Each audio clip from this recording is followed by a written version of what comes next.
The presence of ice hockey implies, by the way, not many people know this, the existence of water hockey and steam hockey. Because air hockey already exists. Yes, no, you mean for water. Yeah. I thought you meant fire. Water. Fire hockey. Earth hockey.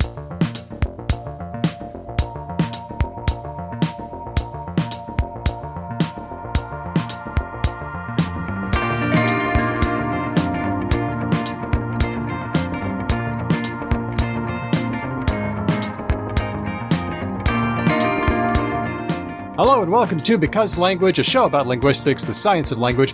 My name's Daniel Midgley. Let's meet the team. It's linguist and rare phoneme collector, Hedvig Hurgard. Hi, Hedvig. I didn't know about that second one. What do you mean? I don't.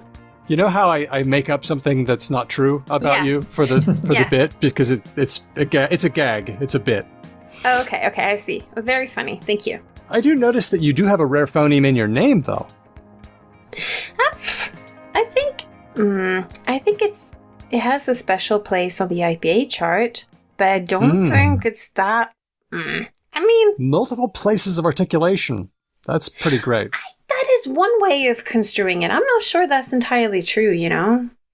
I utterly defer to your knowledge as the owner of this phoneme. You hear it every day, don't you, Hedvig? Well, it's very common. Yeah, so it's like a soft, what's an X on the IPA chart? Like what you think of as like Bach. So it's a slightly softer one. Higord. I don't know. I think people like to think of it as rarer than it might be, but I might be wrong. Anyway. That's cool. Thank you very much for that introduction, Daniel. I appreciate it. Thank you for explaining that to me. I really appreciate that. Thank you. You're so great. Okay, awesome. That voice that you heard is not Ben, because Ben is away. He's trundling away in the Northern Hemisphere. Poor Ben. Instead, we have a special guest. Usually he lives near Hedvig in Germany, but for this episode, he's in the next room at my place. It actually is. It's Dr. Mark Ellison of the University of Cologne. Hey, Mark. Hi there. It's good to be here. It's nice to have you over. Is he in the same room that I slept in when I was at your house? The same. Yes. Ah, nice. I know that room. You know this room. Excellent. There are a good many linguists who are aware of that room. As they should be. I can see a globe, which is no doubt should have marks for each of the linguists. You have stayed here. That's a nice idea. The globe in my kid's toy room. Mark, this is at least your third time, maybe more, so congratulations. Thank you. Third time on the show. Always a privilege. And you know what this means? This means your status as co-host is assured. That means you can crash episodes at will whenever you want. Wow. That sounds like fun. Well, we're about to see how much fun it is. Yes, we are. I hope it's as much fun for you as it will be for me. Maybe while Ben is on his big silly bike ride, we can try and get more of the co-hosts to crash, because we need people to fill in. That's a very good idea, and we are going to try to do that very thing. Good thinking. Okay. But for this episode, I had a lovely chat with Dr. Adam Schembri of the University of Birmingham, just out on the deck, out the back. He didn't stay in that room, but he did come and have coffee. We've done lots of episodes on the deck. His research is in signed languages, and so our Discordians pummeled him with all of their sign language questions, and he answered both on audio and on video. So if you would like to listen to this episode, you might be doing that now, but if you'd like to watch the interview instead of or in addition to hearing it, you can follow the link in the doobly-doo to YouTube. You'll see me and Adam chatting on the deck. And you know who else you're going to see? No, I don't. No. Who? Well, I bet you can guess. You're going to see... Wait. One of your children. One or two of your children? We had the same idea, Hedvig. Hint, it's about signed languages. It's Christy Filipich, our favorite Auslan interpreter. Yes. Yep. She's going to be appearing on video in a box. Nice. In a box. Or something like that. You should get more chairs, Daniel.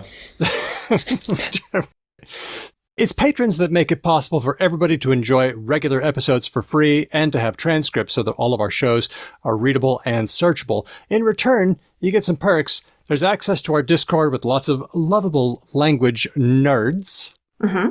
If you're a patron at the listener level, you get special bonus episodes like the one that Mark and I are going to have later on. We're going to be out on the deck. We're going to be talking. What are we talking about?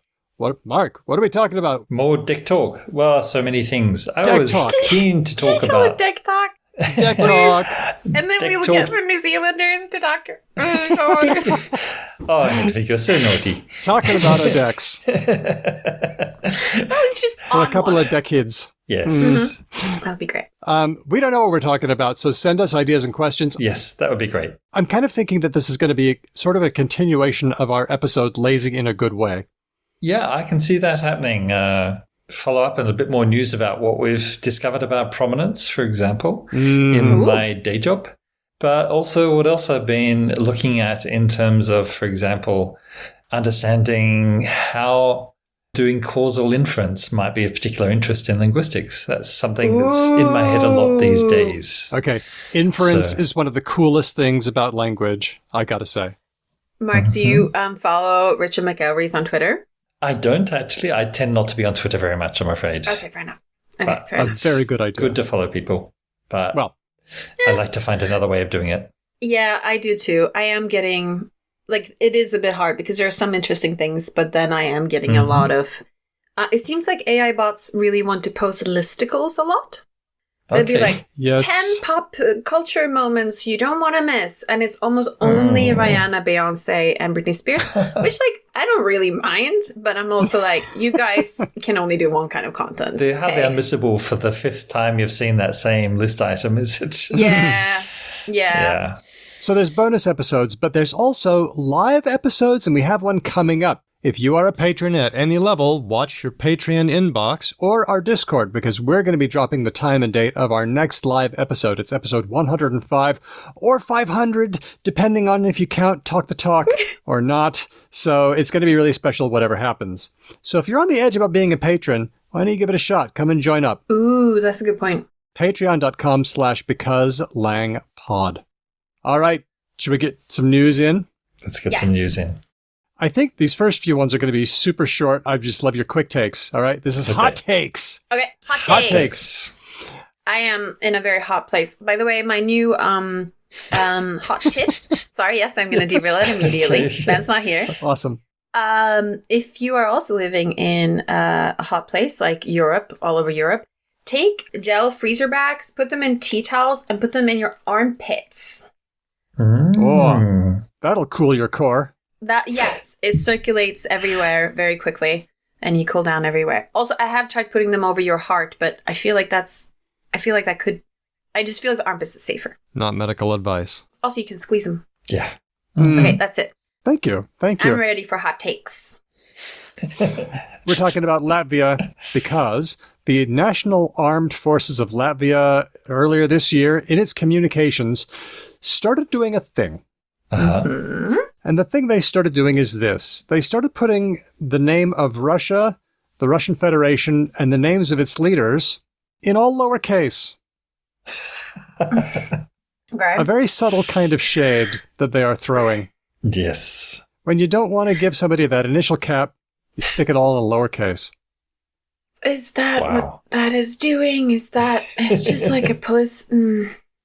It's I just don't think that that's effective.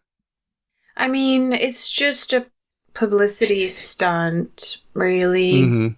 I know that Latvia and Lithuania have had discussions before about like tossing out Russian loanwords and stuff like that for like decades.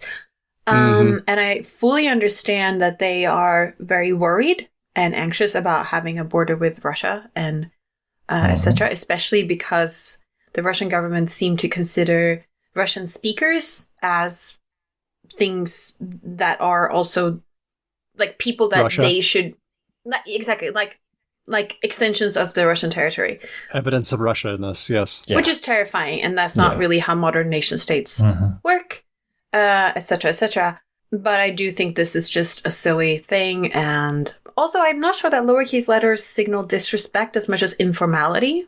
Oh, yeah. Well, I guess So- it means what people think it means because symbolism is hard. Yes. And it's definitely a thing that they did, and they want people to pick up on it. And they want to anger Putin. And hey, if you're having a war about letters instead of killing people, Maybe that's maybe that's yeah. preferable. I don't know. Okay. Mark, your hot take. Maybe it's directly an attack on Moscow rather than an attack on Russia because they are taking the capital out of Russia. Ooh, I thought that they weren't supposed to conduct maneuvers like that inside the country. That was, yeah, no, I'm joking, but that's not very funny. Taking the capital. Thank you, Daniel, who for else? reviewing your Who own else joke. could have made that connection? Only Mark Ellison, folks. It's my job. So the Latvian Language Expert Commission of the State Language Center took a look at this, and they said, yeah, we're not on board. So they're not considering that as a thing that they will recommend everyone do. Also, it's like, I understand that Russia and Russian are things connected with the current Russian government, but there are lots of Russian speakers and Russians who aren't in support of the Russian government. So you're also sort of... Exactly. And there may be times for collective punishment, but I don't know. I think this is just not really it. This distinction that Hedvig's making is something that I experienced fairly directly in that the day after the war started, I was with our mutual friend Eri Kashima in Helsinki, and we were looking for a restaurant, and the one we had aimed for was closed for some reason, and the only one that was nearby was a Russian restaurant that was full of Tsarist memorabilia. So they had no particular interest in Putin-esque Russia.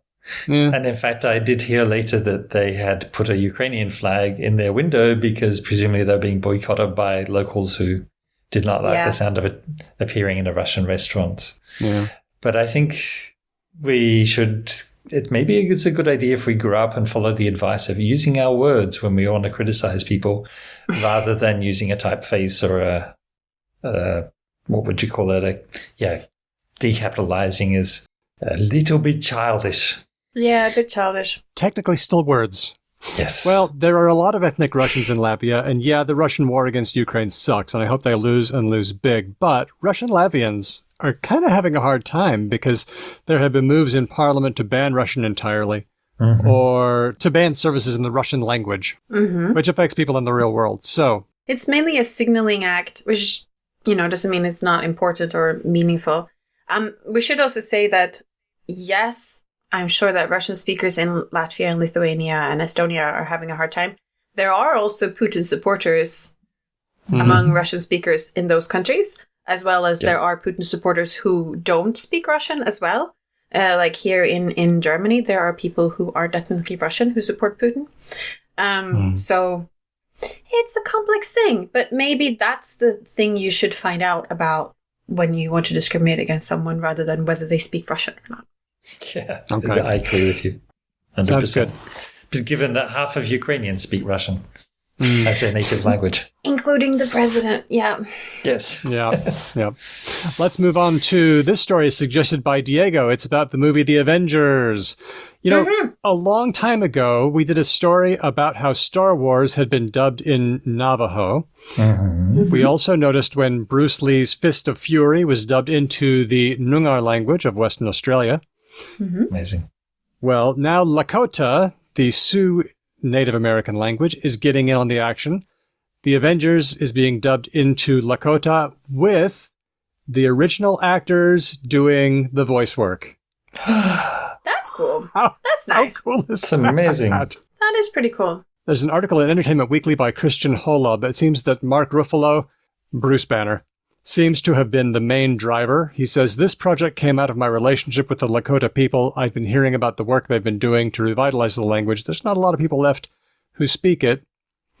And let's see, this is also from the article. In one of the video's behind-the-scenes moments from the recording sessions, you can hear Robert Downey Jr. remark, dude, that is so slick. What a beautiful language. I think it's really meaningful that they're doing this because, I don't want to shit on my peers and linguists in general, but if you want to get kids to think it's cool and fun and accessible to learn the language, they do love Marvel. Like, Marvel's a big hit among kids. It's just like having a dubbing of popular kids shows and stuff like that is a really good idea. And it's something that's hard for linguists to do on their own. I think linguists have an easier time creating maybe original content or creating content that's related to traditional myths or stories from communities, which are also really important and should also be done, but might not be as easy to compete for kids' attention as, a Marvel movie. So I think it's really cool that they're doing this. I wonder what else, because I know that they did Moana, of course, in lots of Pacific languages, which seems exceptionally appropriate because it's a movie that takes place in the Pacific world. But Avengers isn't. So this is pretty cool that they're showing that kind of interest for things that are just not, I don't think there's any connection between Avengers and Lakota otherwise, right? It's just that they thought it was a cool thing to do. That's really nice. Yeah. My hot take is that's really nice. Mark, your hot take. Yeah, I'm really curious about what standard their accent in Lakota got to. And is there any commentary in the text about reactions from the remaining speakers to what they hear? There isn't, but it does sound like they worked really hard on getting it right, doing multiple takes, just making sure they got every line nailed. So great. I think in that case, I think it's amazing. And I think it'd be wonderful to see more of this type of things. If they picked some minority language for each new film and somebody champion that'd be amazing. Yeah, it's really such a good thing and very good publicity, I would imagine. My hot take is this is very cool news, and it's cool that Lakota is joining the dub club. I also look forward to a day when the way you know that a language is valued is for reasons unrelated to that language's proximity to white mainstream culture.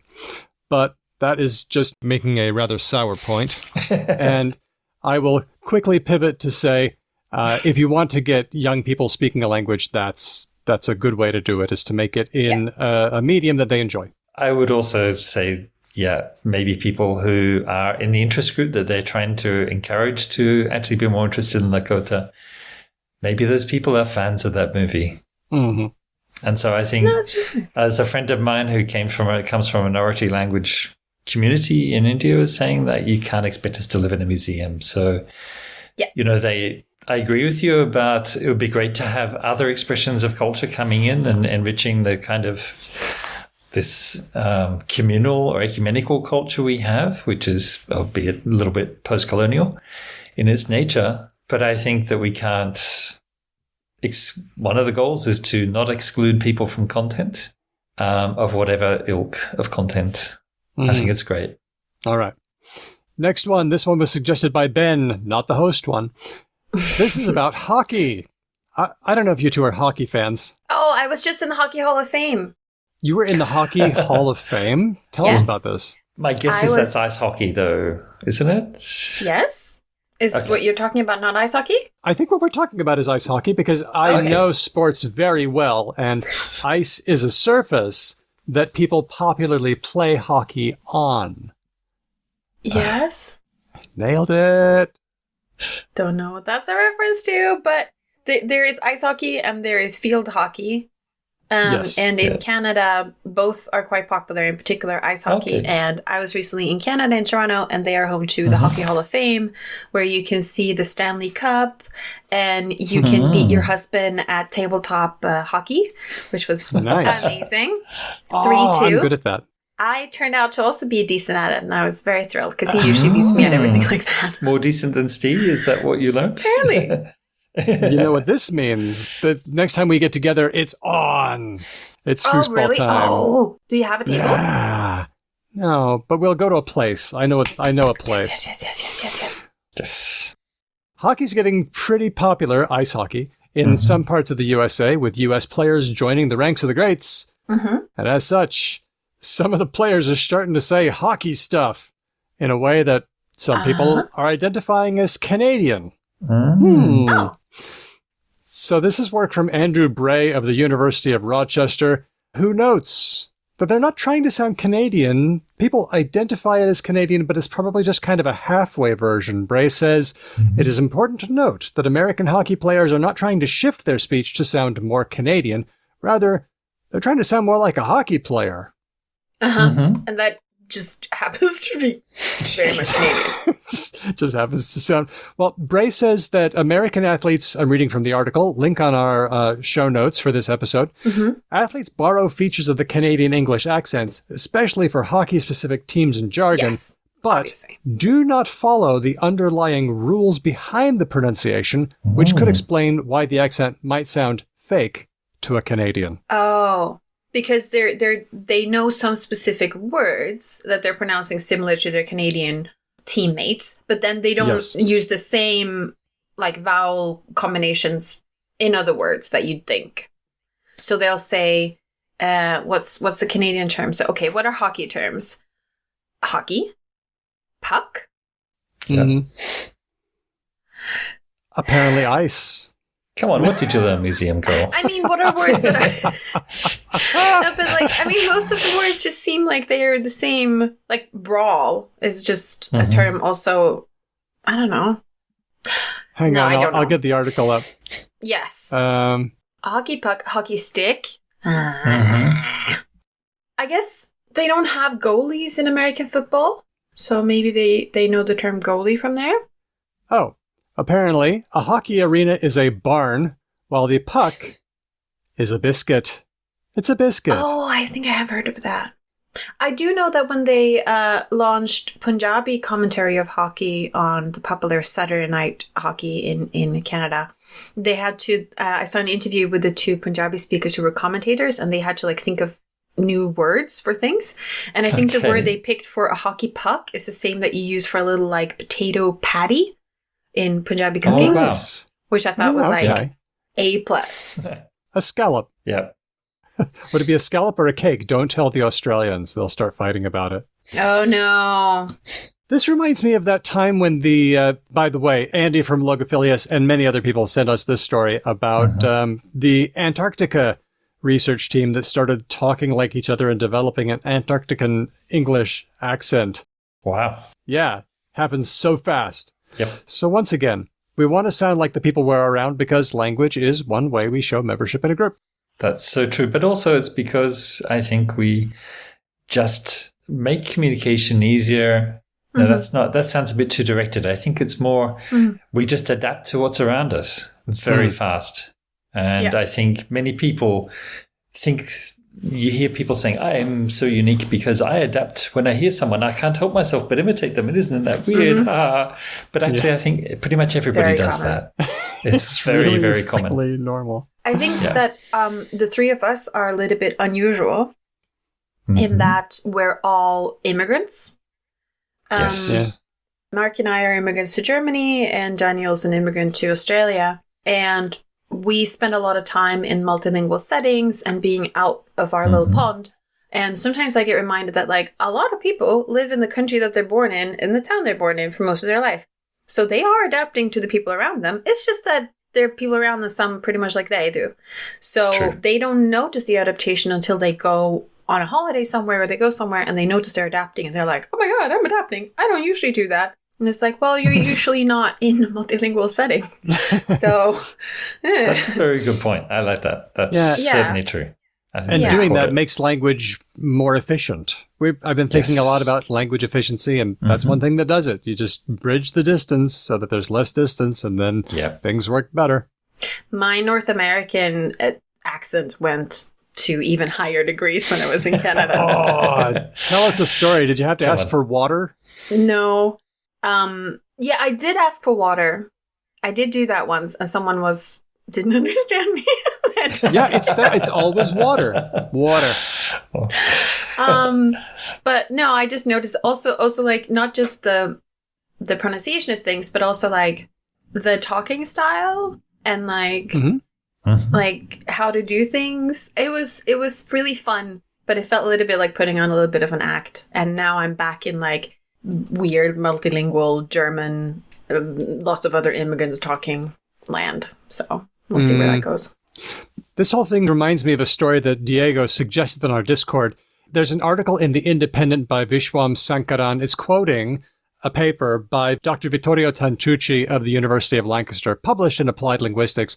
They took a look at a corpus from 1994 and another from 2014. And what they were looking for was evidence that people in dialogue were reusing and acknowledging parts of each other's utterances. Mm-hmm. They call this phenomenon resonance, and the reason we do it is, once again, to bridge the social distance and make communication work better. And they found, just quoting here, we discovered that upper-class people from the corporate world and neighboring sectors mutually resonated much more in 2014 than they used to in 1994. Wow. They're not sure why, but they think it might be due to, quote, dramatic change in corporate and institutional communication in the 2000s involving a new turn toward corporate social responsibility, participatory frameworks in higher education, and the enactment of ideologies such as inclusivity, engagement, and equality in higher social grades of British society. If your awareness goes that far.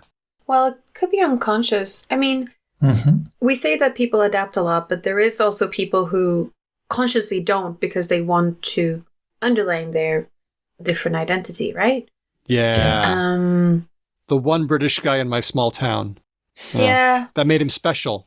I had a friend in Edinburgh who'd gone through Oxford, and usually British people, when they go to Oxford or Cambridge, they adapt to an Oxbridge accent. And my friend was Cockney, and he worked very hard, he said, to maintain his Cockneyhood in his way of speaking, and he seemed to have done it fairly successfully. So I think, yes, there are definitely people who, even as like late teenagers, early 20s, are faced with a strong pressure to adapt, and some resist it for their own personal identity reasons, while others succumb to the Borg. I'm wondering if it's more common with people who come from a more minority background that is socially slighted, that you feel resentment towards, like, why should I adapt to you, fuckers? Or if it's also happens with, because sometimes we talk about like upper class people, that when they notice that the underclasses are adapting to them, that we almost talk of them as like consciously moving in a different direction to try and make it more special. But that would entail something that isn't either of those two things. It's not adaptation, and it's not maintaining your own identity. It's kind of acceptation, I guess, is the word, isn't it? Yeah. To like change away from what Divergence. I wonder how that works. Well, we already know the Welsh experiment, don't we? About the Welsh experiment? This was a classic Welsh experiment where you find people who are learning Welsh in Wales. And they had a recording of a person, I think with a posh British accent, who was asking questions, and they would respond into the tape player. And then the voice of the British person would ask, why are you learning Welsh, a dying language that has no future? And then they watched to see what the respondents would do. 3 of the speakers started using Welsh words and phrases in their answers at that point. One woman just put her head down and just started conjugating Welsh verbs into the microphone without even answering the question. That's a very good study that shows us where divergence can happen. I'll have a link to that up on the show notes for this episode. All right. Thanks to Diego and to Ben, not the host one, for those. That's the end of our hot takes. Now it's time to go a bit deep. This one was suggested by Diego on our Discord. It's a new paper in Nature by linguists from MIT, Dr. Ev Fedorenko, and Stephen Piantadosi. This one's about what language is for. There have been a lot of ideas about what language is for. Noam Chomsky famously said that language was not for communication. Are you aware of this quote? I've heard it attributed to him, and I just don't... It seems like such a hot take. So extremely hot that that can't be. It's hard to believe, isn't it? It is hard to believe. Yeah. I can believe that he believed that it was first developed for something, but that it then got like what do you call those things in the church? Spandrelized. Yeah. Like it got like overtaken. Like how, I don't know, our ears aren't developed for holding glasses, but that's not mainly what I do with them, but it's a lot of what I do with them. I think we had both encountered this comment attributed to Chomsky from possibly in the same reading sessions about Chomsky's view on the evolution of language in the philosophy department at the Australian National University.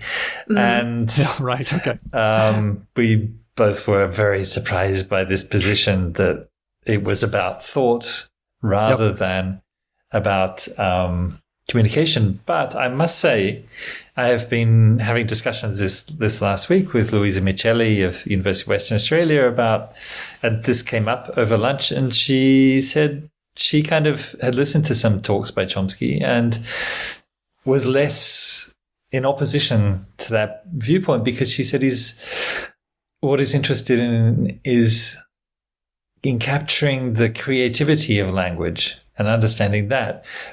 We would argue, I think, like many of us would agree, that his tools perhaps were not the right ones for engaging in that task. But if his goal is to talk about creativity, then maybe he meant the kind of putting together different concepts that happens in a stage just prior often to communication. But why then isn't the cognition for thought rather than language is for thought? Do you see what? I see what you're saying, but I think to some extent, this kind of mental reality of language picture is one to capture the compositionality of ideas. But I think if you believe that language is there for the purposes of thinking, then these two are not separate. The compositionality of concepts and the compositionality that's available in language are not separate things. So I think the idea that Louisa was picking up on was this unity that I think he had in mind for these things. If language is a device for thought, then it's the mechanism by which you can bind concepts. Okay. Merge. Exactly. Once again. Right. Merge. He's been saying this for a number of decades, and in fact, I found this video from a 2014 talk at Google. I'll just read the quote, by, once again, link in our show notes. Common understanding, says Chomsky, is that language is primarily a means of communication and that it evolved as a means of communication. Probably that's totally false. It seems that language is evolved and is designed as a mode of creating and interpreting thought. It's a system of thought, basically. It can be used to communicate. Everything people do can be used to communicate. You can communicate by your hairstyle, style of walk, everything. And yes, language can be used to communicate, but it doesn't seem to be part of its design. Its design seems to be radically different, and in fact even seems to undermine communication. If you look carefully at the structure of language, you find case after case right at the core of language design where there are conflicts between what would be efficient for communication and what is efficient for the specific biological design of language. And in every case that's known, communicative efficiency is sacrificed. Hard disagree. Yes. Well, I don't know. Well, I want to see a case. I don't know a case. I can't think of one. Well, one of the cases is ambiguity. We say, well, because ambiguity exists, that's not an efficient use of language. It would be more efficient if every concept had a different word. That doesn't make any sense. No, it doesn't. It doesn't. It doesn't make sense. And let's spell out why it doesn't make sense, because sometimes I listen to podcasts when they say that and I don't understand. It doesn't make sense because we don't have infinite memory capacity in our brains. And therefore we can't store a unique item for everything we want to express. And ambiguity often can even arguably sometimes be useful. I've made the case that pronouns in English being ambiguous, whether it's inclusive or exclusive, whether or not the speaker is included or not, can actually be useful in socially awkward situations where you don't want to spell out if someone's invited or not. So, and sometimes ambiguity, like a term is ambiguous for two meanings that are really different from each other, and you can easily figure it out by context. So, I don't know. That one doesn't strike me as... This is again what it sounds like. They think that humans are computers. If you're a computer, ambiguity is probably really bad. I think that's only because we tend to talk about really simple things with computers. If we talked about worldly things, like the stuff we encounter when we go about our daily lives, the computers would need ambiguity just as much as we do. And I think it's what ambiguity lets you do is minimize your communicative effort while at the same time adapting to the context you're in. So if you do those two things together, you can have a much more efficient code. And in fact, if we actually look at the way, for example, MPEG encodes videos, it does that by making each video dependent on the past context for a little while, and then it will send a whole picture and then build on that again. And so each of those encodings of the supplementary pictures is ambiguous because it only tells you a little bit about how to change the previous frame to the current frame. It's an ambiguous representation, but it's super efficient. It's just so much more efficient. So this idea that so lack of ambiguity is efficient is not true in the least. No, ambiguity is incredibly efficient. Is that why when videos sometimes fail, the background stays fixed, but the person moving is glitching? Yep. That's exactly why. It made a mistake. It thought that it shouldn't update a thing when it should have. Yeah. Yeah, Stephen Piantadosi, who is a co-author on this paper, has written about ambiguity extensively. He says ambiguity allows efficient units to be reused. Ambiguity is efficient. Okay, so in one view, language started out for cognition, but then incidentally worked out fine, mostly for communication. But in another view, language started as communication, but is also good for thinking in. How can we tell the difference between these two views? Wow, that's a great question. How does universe A look different from universe B? I wonder if the people who are able to make this distinction are people who can hear their thoughts. You know that thing that, like, some people hear a voice? Why did you just say that? That comes up. Yeah. Well, because, like, it's a I think if you natural thing. have an internal monologue, I didn't read ahead, by the way. I came back from Canada yesterday. I have jet lagged. I barely know what Daniel's going to talk about. No worries. If you have an internal monologue, then I think you're predisposed to thinking that thoughts are language. And if you don't, You're not. probably less so. Then it's mysterious. Yeah. The link is less clear. I would agree with that. And I think that probably you'll find fewer mathematicians saying that language is there for thought because they don't think usually in verbal means, in verbal categories. Really? Interesting. They think they'll think think about, would you try and process integral calculus in natural language? Maybe not. It would be very problematic. You have that geometrical conceptions and some symbols that you hang them on, but it's not natural language. Your first degree was math, so you tell me. I don't know. I will agree with myself then. Very good. Very good. Smart.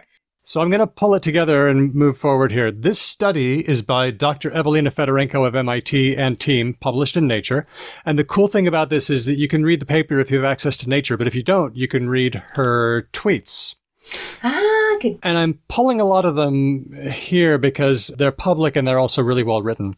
So Dr. Fedorenko says, if language mediates thinking, that is to say, if the Chomskyan view is correct, then linguistic mechanisms should be engaged when we think, and thought should not be possible absent language. Or if you feel like that's too strong, that it should be difficult absent language.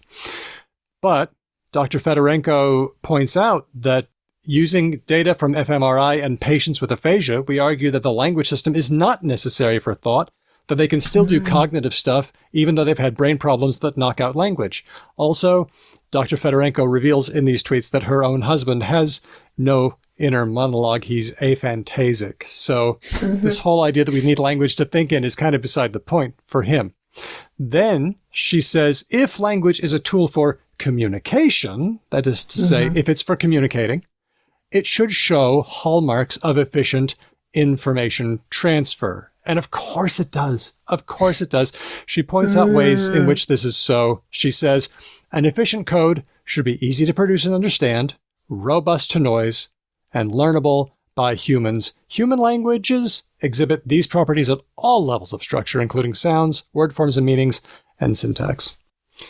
That's the pocket view. That's so interesting. Yeah, I want to know more about I want to know more about everything. And I'm very glad that they tweeted those things.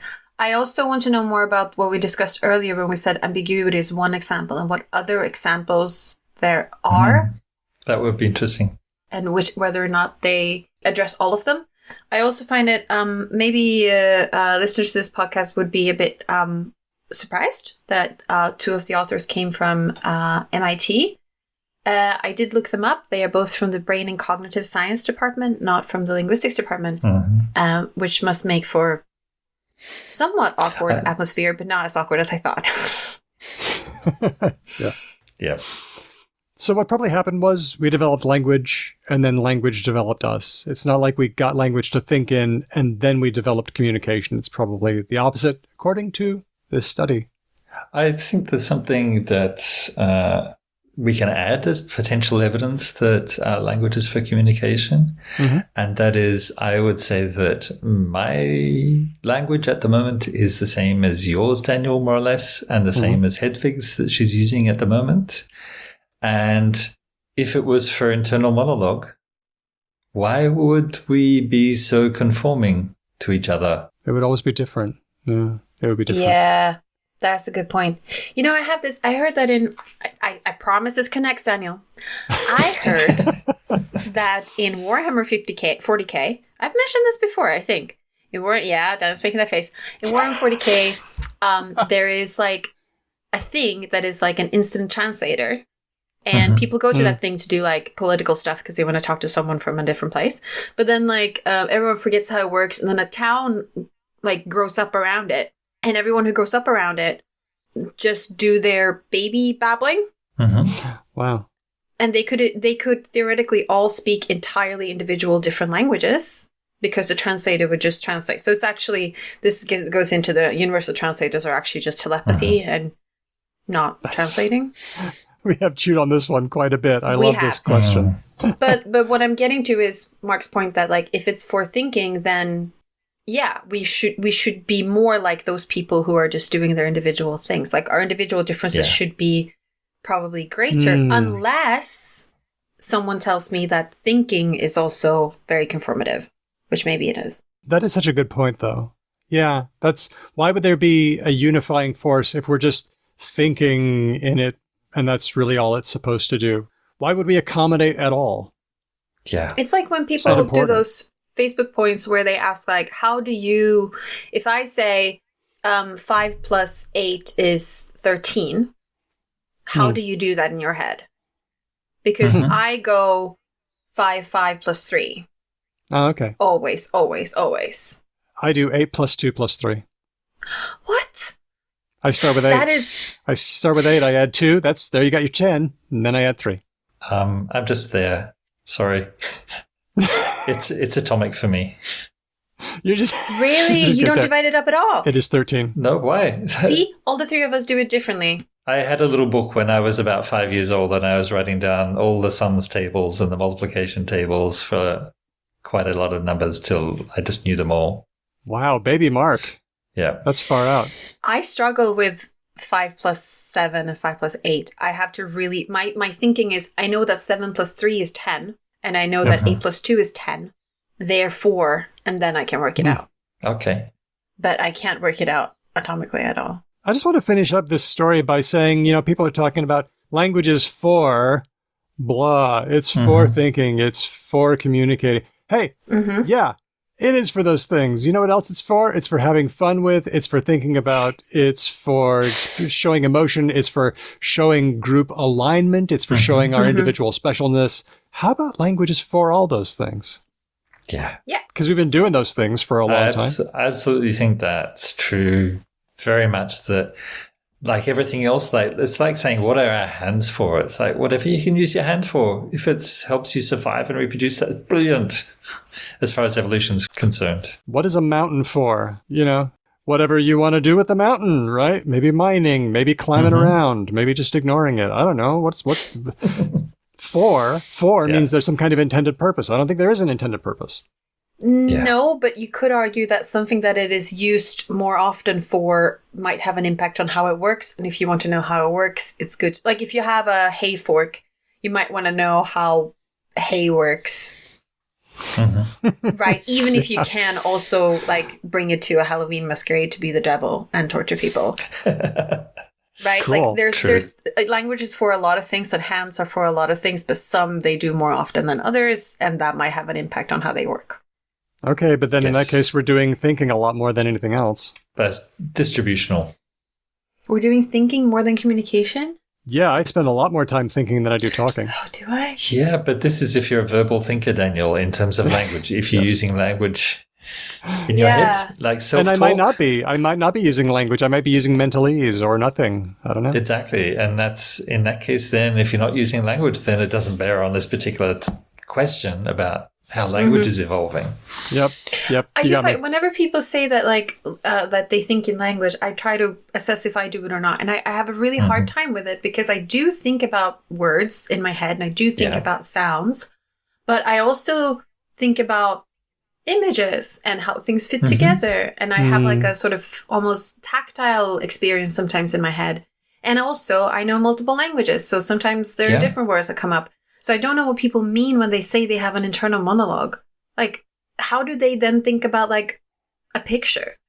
I agree with you.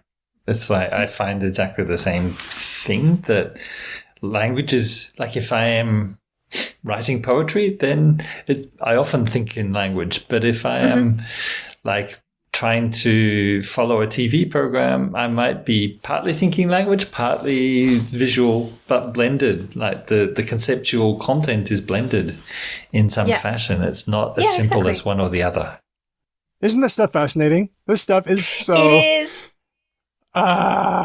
Processing is the best. Cool. And Daniel, I'm so glad you invited Mark, because I used to share a corridor with Mark and talk to Mark all the time. And now I almost never talk to Mark. And now I get to talk to Mark. Yay! It was so good. Thanks, Diego, for sharing that story with us. Mark, you got one more news story? Let's see what we got. I've got a news story. Do we know about perceptual spans in reading? Ooh. This is new. Tell me. Yep, so perceptual spans in reading are basically when your eyes are focused on one point on the page, how many letters to the right and how many to the left are included in what your brain is processing. And there's an incredibly wonderful, sneaky way that people do experiments to work out the answer to this. Yeah. And that is that we can now have these little cameras that can point at your eyes and check where your eyes are pointing on a page.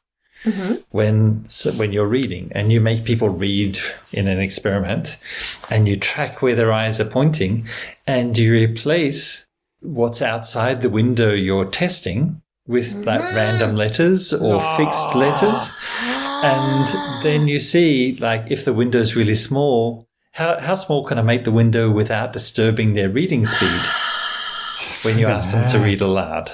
And so I'm looking at the word happy, but the next word might be changing depending on whether... Might be changed all into Ks, like no letter other than K to the left and to the right, except this little bracket that you're looking around where your eyes are focused. Okay. And so you're just in your core vision. The tricky thing about this experimental setup, and I like it, is that what you might notice is the change. So, like, if I'm looking at the word happy and I'm on the second P and the H changes to an S, I might not have been paying so much attention to the fact that it was a H, but I might notice the movement. I understand that, but apparently I think they don't find this as a problem because usually, like, the disruption happens when it's inside already the window, like the conscious distraction will happen when it's inside the window of what we're paying attention to in the reading process. And it seems to be, as far as we can tell, that there is your focal point and around it there's a little window to the left. And I think that's stuff we're still processing. We want to get a bit more clarity on that contextual information while we're making predictions about what's to the right in the case of a left to right written language. Yeah. And the reason why we think that that's the case, because in English, for example, we pay attention. Let me just check here. I've got the numbers. Oh, English has so many things where like the LE endings are all pronounced EL. So, but we actually, our window is 15 to the right of where our eyes, 15 letters to the right of where our eyes are focusing. 15 to the right? That's so ahead. Huge. And 4 to the left. 4 to the left, 15 to the left. So we have a little bit of that past context, which may be just because we jumped a bit further, like beyond where our previous window was, or maybe that we're actually reinforcing some of that final context that we were like part of our predictive interpretation of the text, and we're just firming that up. And then we are making predictions related to what's on the right and verifying them against the data we're actually getting from the system. What our eyes are taking in. So we've got this kind of 4 and 15, but what we see when we look at Hebrew and Arabic is it's reversed. because they're reading right to left. Right to left. Yeah. And so their big window size, the big part of the span, is in the forwards direction to the left, whereas they have a small window of characters they're looking at in terms of before the point where their eyes are focused. And your eyes jump from moment to moment in reading. They jump from one point to then they leap to another point and then another point in what we call saccades. These jumping movements of the eyes. And it's really fun. But the question is that people have thought that there's a connection between the complexity of the characters in a language and the size of that window. The idea being that the more complex the characters, the more information they're carrying, the smaller the window is, because people can't process too much information at once. And what we know, for example, is that, we've done this with lots of Roman alphabet languages and we have similar-ish sizes, but then they looked at Tibetan, because Tibetan's one of these nice languages where you have actually a stacked structure of letters. You have some letters are combined vertically as well as some in the linear order. So you can get these complex, like hyper characters, we could call them hyper segments. And this actually ends up resulting in a combination where we see Tibetan, they look on to the left about 3 characters, but to the right, because it's a left to right language, they only look 7 to 8, so about half the size to the right as English speakers do in terms of number of characters. And that's because their characters are richer. That was the explanation. Oh, that's really cool. But can we actually have a kind of a controlled study? And this was something that's been done in a really interesting paper that's come out recently in Language and Cognition, just a few months ago, maybe last month, where people had looked at an already existing study that was done on simplified Chinese. And they said they got a result of saying 1 character to the left and 3 or 4 characters to the right. Because similarly to, not the same as, but similar to Tibetan, each sign is more complex. Exactly. And is constructed both vertically and horizontally. Exactly. It's basically a box of complexity. Yeah. Not just much more than we have in our English characters, the Roman alphabet characters that we use in English, and many other languages in Europe and the world. But the great thing about Chinese is you can do a controlled experiment, because same language, same pronunciation, but there's people who use a more complicated forms of the characters. And what they show in this paper is that these people have a smaller window. It worked. So everything else, as far as we can tell, the actual dialectal pronunciation is not exactly the same in Taiwan and in mainland China, which is, varies all over mainland China, the pronunciation of Mandarin. But the actual phonemic structure of the language is the same. And the characters are a little bit more complicated, but the syntax is the same. The actual grammar is the same in these 2 cases, except the characters are more visually complex in the traditional characters. And they show that you end up with a smaller perceptual window in that case. So complicated characters mean smaller window. It shrinks your span. Which basically means that there's a limit to how much information you can process. And if you have too much in your characters, you only get to see less of that at a time, which is really cool. If you're designing an alphabet for a language community, think about it. Or if you're designing a font, having an overly complicated font is not a good idea. A visually complex font is not such a great idea. And we're fortunate to have with us someone who's actually being paid money for designing fonts. What, me? Yes. Haven't we, Daniel? We have. We have. I think about this all the time. Readability is also kind of what you're used to as well. So there's that aspect. You get good at things. Could you tell us who did the paper and where it was published? Sure. Authors are Pan, the surnames I've got here, Pan and Yan, published this year in Language and Cognition. We'll have a link to that in the show notes for this episode. That's really cool. Yeah. Thanks for bringing us that story. That blows my mind. All right, you guys, ready to rock out? Yep. Related or not.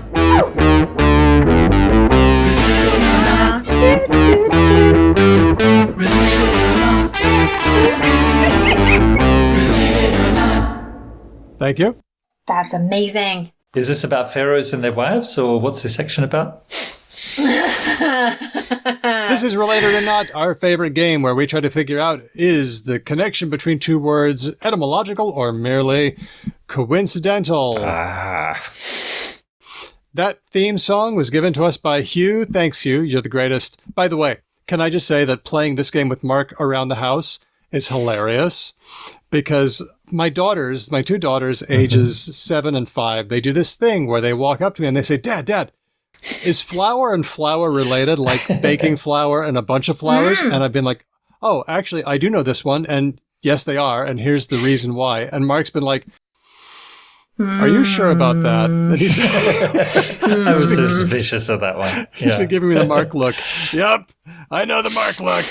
So you can expect that look a few times during this game. I think it's going to happen. I think it's going to happen. So here are 3 pairs that sound the same, but only one pair is related. Hedvig, time to get pen and paper, if you got it. Oh, okay, pen and paper. Hold on. I got paper. I'm getting pen. Okay. So once again, I'm going to give you 3 pairs of words. Only one pair are 2 words that are related to each other. And these all sound the same. So this is in alphabetical order. Oh, no. Okay. Ready? Yeah. Number 1. Canon with 1 N. Well, 2 if you count the last one. Canon, a law or when something is official. And cannon, a gigantic gun. That's the first pair. Canon and cannon. Next one, light and light. Light that you used to see with, bright light and light as a feather. And the third pair, prune and prune. Prune, the tasty, sweet, sort of date-like thing. And prune, when you clip bits of a plant to help it grow better. Canon and canon, light and light, prune and prune. They sound the same. They're spelt the same except for the canon one. Only one of these pairs is related, and I will say that I guessed before I knew the answer. So I'll tell you my guess first. Okay. I guessed that light and light were related because photons are not very heavy, and you can imagine that there's a relationship between not heavy and something that is as not heavy as a sunbeam. So that was my guess. I struggle with that one, light and light, because I don't know if it's very natural to think of the light that gets emitted from the sun as something you can weigh at all. Mm-hmm. You don't know about photons, so it's not going to happen, right? Yeah. Like it seems like a very difficult thing. It's a stretch. Yeah. So I know that when you have plum trees, they can get a lot of fruit. Like suddenly you can get a year where the tree is almost falling over because there's so much fruit. And then you might need to prune it. And that might also be true of prunes. But I don't know. Okay. No, this one makes me feel all kinds of ways. Mark, do you have any things you're leaning toward? I am leaning towards the same answer as yourself, Daniel. That would be light and light. I wouldn't say you have to go with the photon story. I'm thinking is that the connector being maybe light work, it's easier to work when you have light. That's true. And light is like the opposite of burdensome. So it's if you have a light. So that I mean, I'm stretching and making metaphors and connections, but that's what brains do. I would have to do the same for the others as well. So I kind of less of a stretch with that one. Okay. Hedvig, what do you think? And we're all just throwing out where no one's considering canon and canon. Right. Do you know, I am very tempted to say this must be the one because they're spelled differently. Perversity. Like the flower and flower one. I'm going to guess, because the other two guessed light and light, I need to be different. I have the opposite of conformity. I'm going to pick prune and prune. Prune and prune. All right. Well, I will tell you, Mark, that we are both wrong. Yes?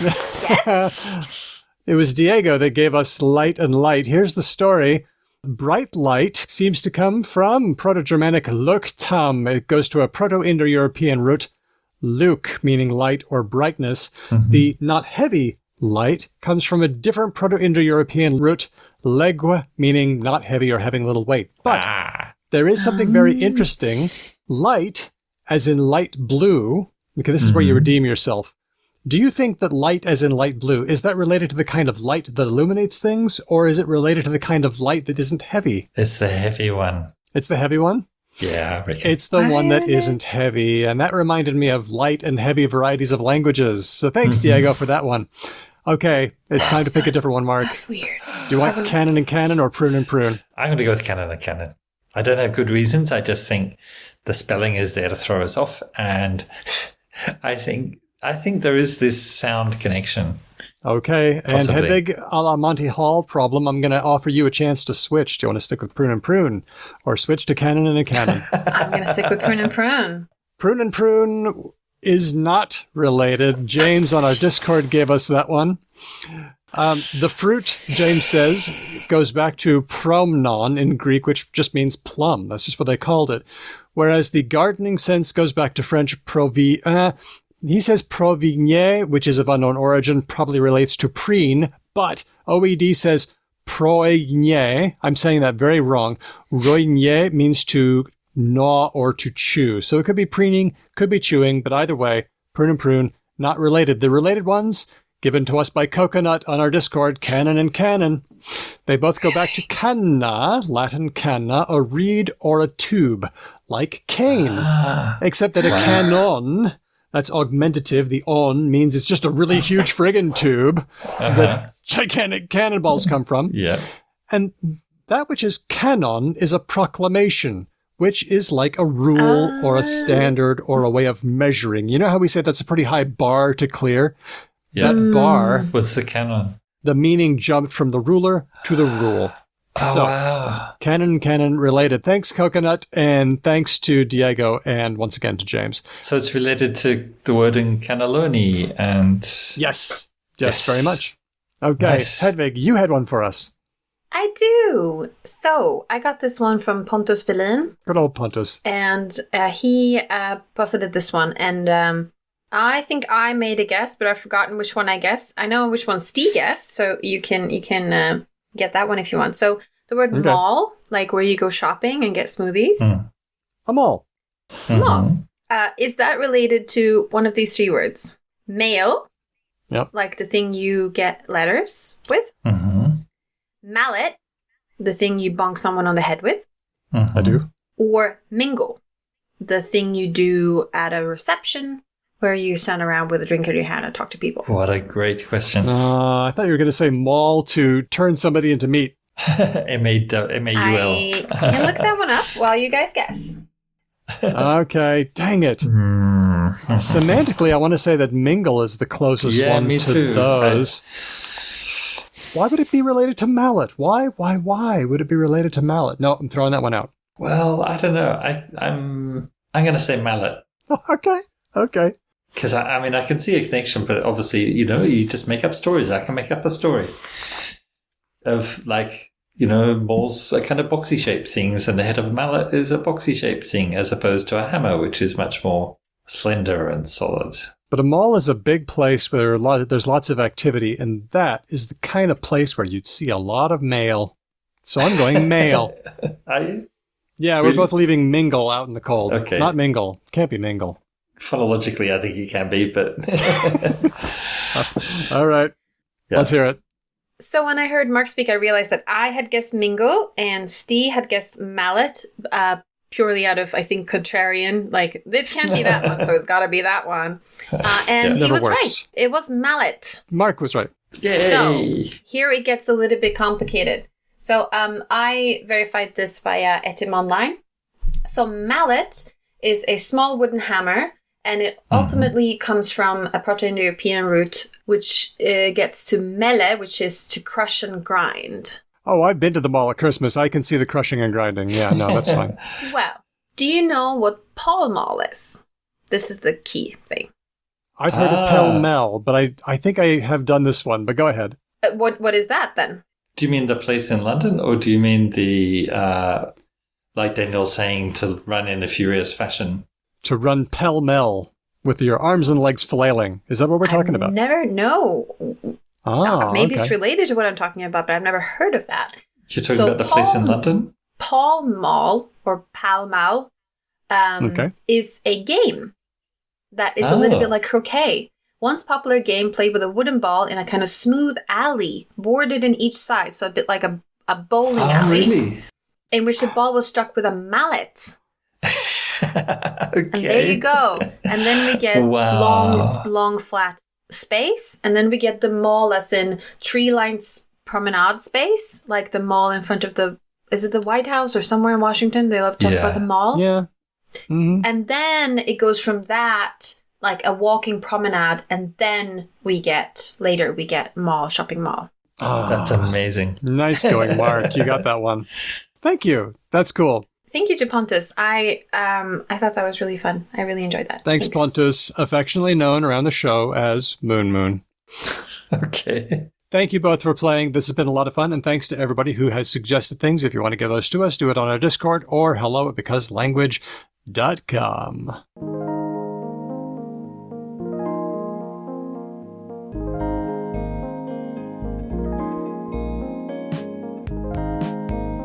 I'm here with Dr. Adam Schembri, Professor of Linguistics at the University of Birmingham, two-time guest, returning champion. Thanks for coming. When was the last time, actually? It was on Talk the Talk back in 2018. It was about sign language gloves. Right. Oh, okay, that was a while ago, wasn't it? Yeah, I don't need to talk about that anymore because there are several great articles good. that really summarize that issue really well, and about how nobody consulted any deaf people when they came up with this idea. How about that? Yeah, and nobody thought about, okay, so you've got one-way communication happening, something that is, potentially translating what someone's signing into spoken English. But then what happens in the other direction? Nothing. Absolutely nothing happens. Is this tech getting better? Is it getting to the point where they're starting to... Okay, so the problem with sign language gloves, hand shape is only one aspect of signed language. And I think we're getting into some of our questions here. Right. But there are now some AI projects that are looking at facial expression, head tilt, movement, all the other parameters of sign language. Right. Is this getting better? Yeah. From what I've seen, some of the signing avatars are looking really amazingly realistic. Okay. So a lot of that work is progressing really well. It's not work that I must admit that I keep an eye on myself. Yep. But a colleague that works with me at the University of Birmingham, Neil Fox, a deaf colleague, he's written a paper with Bensi Wall and Kirsi Cormier, two hearing colleagues of mine, also from the UK, about issues to do with technology for sign languages and how best to go about it, how to involve the deaf community, how to consult with deaf people, bring on deaf people as co-researchers. Another deaf researcher that's done a lot of work in this area is Marcia de Mulder, a deaf academic originally from Belgium. She's done some great work in this as well. Joseph Hill, a deaf American academic, wrote a paper about signing gloves specifically and why they're really, really not a great idea. Mm-hmm. So there, I can certainly recommend work that people should look at in this domain, but it's not something that I work on very much myself. Okay. We will have links on our... I can give you the references for all of those, yeah. It'll be on our website, becauselanguage.com. So you're here for a conference. That's right. Sociolinguistic Symposium 25. Nice. Where is your research taking you these days? Right. So I'm actually working on a big project funded by the European Research Council called SignMorph. It's basically a project that's investigating whether the concept of sociolinguistic typology, which is a theory put forward by Peter Trudgill, a British sociolinguist, whether that in any way can help us understand the situation, the structure and use of sign languages. Now, sociolinguistic typology, as the name suggests, is about bringing two areas that I've always been interested in, linguistic typology and sociolinguistics, together. And it's looking at, is there a relationship between the social structure of different language communities and the structure of the languages they use, right? So this has been an area that's become quite a hot topic of research, particularly in language evolution, but also in typology. And we're trying to look at whether this applies to sign languages. We're in particular focusing on three aspects of sign languages that I think make them different from spoken languages. Obviously, the first one is sign languages are visual gestural languages. They're primarily visual gestural. So spoken languages are also visual gestural. You get co-speech gesture. I do gesture. Right, yep. But the difference is that sign languages are primarily visual gestural languages. Also, some linguists considered sign languages to be relatively young languages. So this is the idea that specific named sign languages can be tied to the emergence, particularly of the first deaf schools for deaf children. Mm-hmm. So this is the classic kind of, I hope some of your listeners, are familiar with the Nicaraguan sign language case, okay, which is quite well known in linguistics. So in Nicaragua, there wasn't really a deaf community or a shared sign language before the establishment of the first school for deaf children in the 1970s. And that brought together deaf kids who'd previously been isolated and probably home sign users using sign languages within their own families, brought them together to create a new community. And while the teachers were busy trying to teach them to lip read and write and read in Spanish, the deaf kids had other ideas and were creating a new language, right? Yep. So this Nicaraguan sign language case is quite well known. And linguists have been working with that community since the 1980s to document how this sign language has emerged and changed over time. But it's probably the case that this Nicaraguan story is the same story for a lot of sign languages. So Auslan, as the majority sign language of the Australian deaf community, is historically related to BSL, British Sign Language, and we think a similar story occurred for BSL once the first schools were established in the late 18th century, from about 1760 in the UK, bringing together deaf people for the first time. But we do know that that there is a tradition of sign language use in the UK that predates the establishment of the first schools. We do have documentation of some signs that were used by deaf people before that time, and some of them, amazingly, are still used in Auslan and BSL today. So we have a book from 1648 by a hearing writer called John Bulwer. He dedicated the book to two deaf brothers that he was acquainted with, and he talked about sign languages in this book. And some of the signs that he identified, which are in this book, such as thumbs up for good, pinky finger extended for bad, and then other signs like this for congratulate, where you create alternating circling motion with the good hand shape for congratulate, and criticize, you do the same thing with the extended pinky.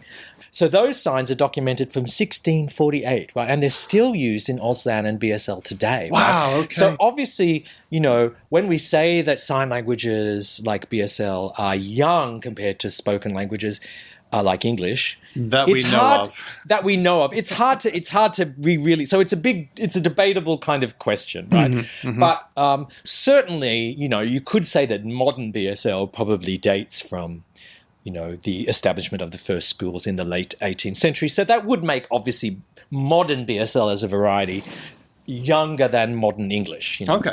And then we have the sociolinguistic side where, Right. We think that languages sort of just trundle along, but actually what happens is we are social beings and we're always shifting styles. I say doing sometimes and going, and sometimes I say doing and going, Right. depending on who I'm talking to. And you're Right. saying that this is a thing for sign languages as well. Yes. So the third part of the picture that we're looking at in SignMorph, so we're looking at sign languages as visual gestural languages, sign languages as relatively young languages, and the third part is the ecology of signing communities, which is unique, right, to signing communities. It's partly a bad news story in the sense that years of oppression of sign languages and the denial of access to sign languages in countries like Australia and the UK mean that there is a proportion of the adult deaf population, signing deaf population, that have experienced language deprivation, right? So these are deaf kids who grew up into deaf adults. They were probably, their parents and their schooling focused only on speech. Oralism. Oralism Yep. initially. And in many cases, because, lots of people are really shocked to find out that through most of the 20th century in Australia and the UK, sign languages were not used in deaf education, and the focus was exclusively on the development of spoken language skills. They thought it would harm the deaf kids. Yes, there was a complete misconception that sign languages weren't real languages, that they would interfere with the development of spoken language skills in deaf children. We now know that it's actually completely the opposite, okay? That in fact, deaf kids who have exposure to sign languages from as early as possible actually will develop better skills in English. It makes total sense, right? From what we know about bilingualism and, Our brains handle signed languages the same as spoken languages. Right. So you give kids language and then they can learn other languages, right? But they have to have a language to start with, right? Yeah. So entirely unsurprising, but unfortunately, because in Australia and the UK, you've got this perception that sign languages weren't languages. You've also got the monolingual mindset, which many sociolinguists have talked about in these countries, the idea that any kind of second or third or additional language will interfere with the development of English. This happened to me in my own case. Like my grandparents started to speak a little bit in Maltese and also French because they were two languages that my Maltese grandparents knew.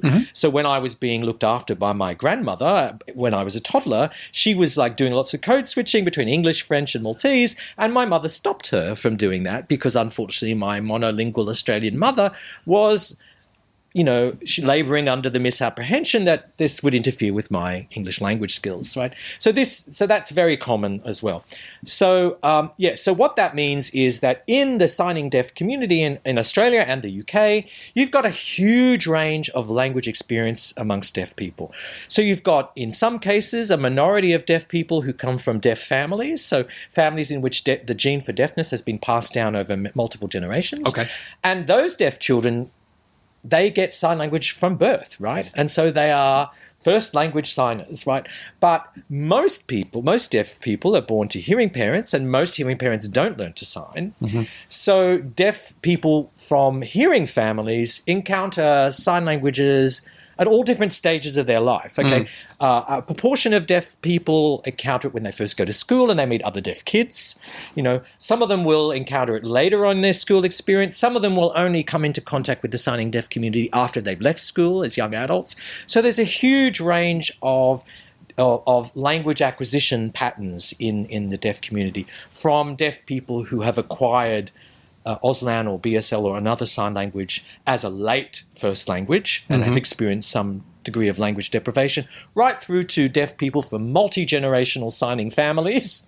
And then these people get together. And these people get together, right? And the question is that the majority of signing deaf adults aren't from deaf families. So we think it might be as many as 95% of the deaf community in Australia and the UK that aren't from signing deaf families, so have a more varied language experience. Yeah, because they've gotten their input from their parents who are learners. Right, or they've got them from their peers. So you've got something called horizontal transmission rather than vertical. So they've learned sign language from other deaf kids at their school, or from all different kinds of ways, like the huge variation in language acquisition patterns. So then the idea is, okay, so only in signing deaf communities like in Australia and the UK do you get this incredible diversity of language experiences.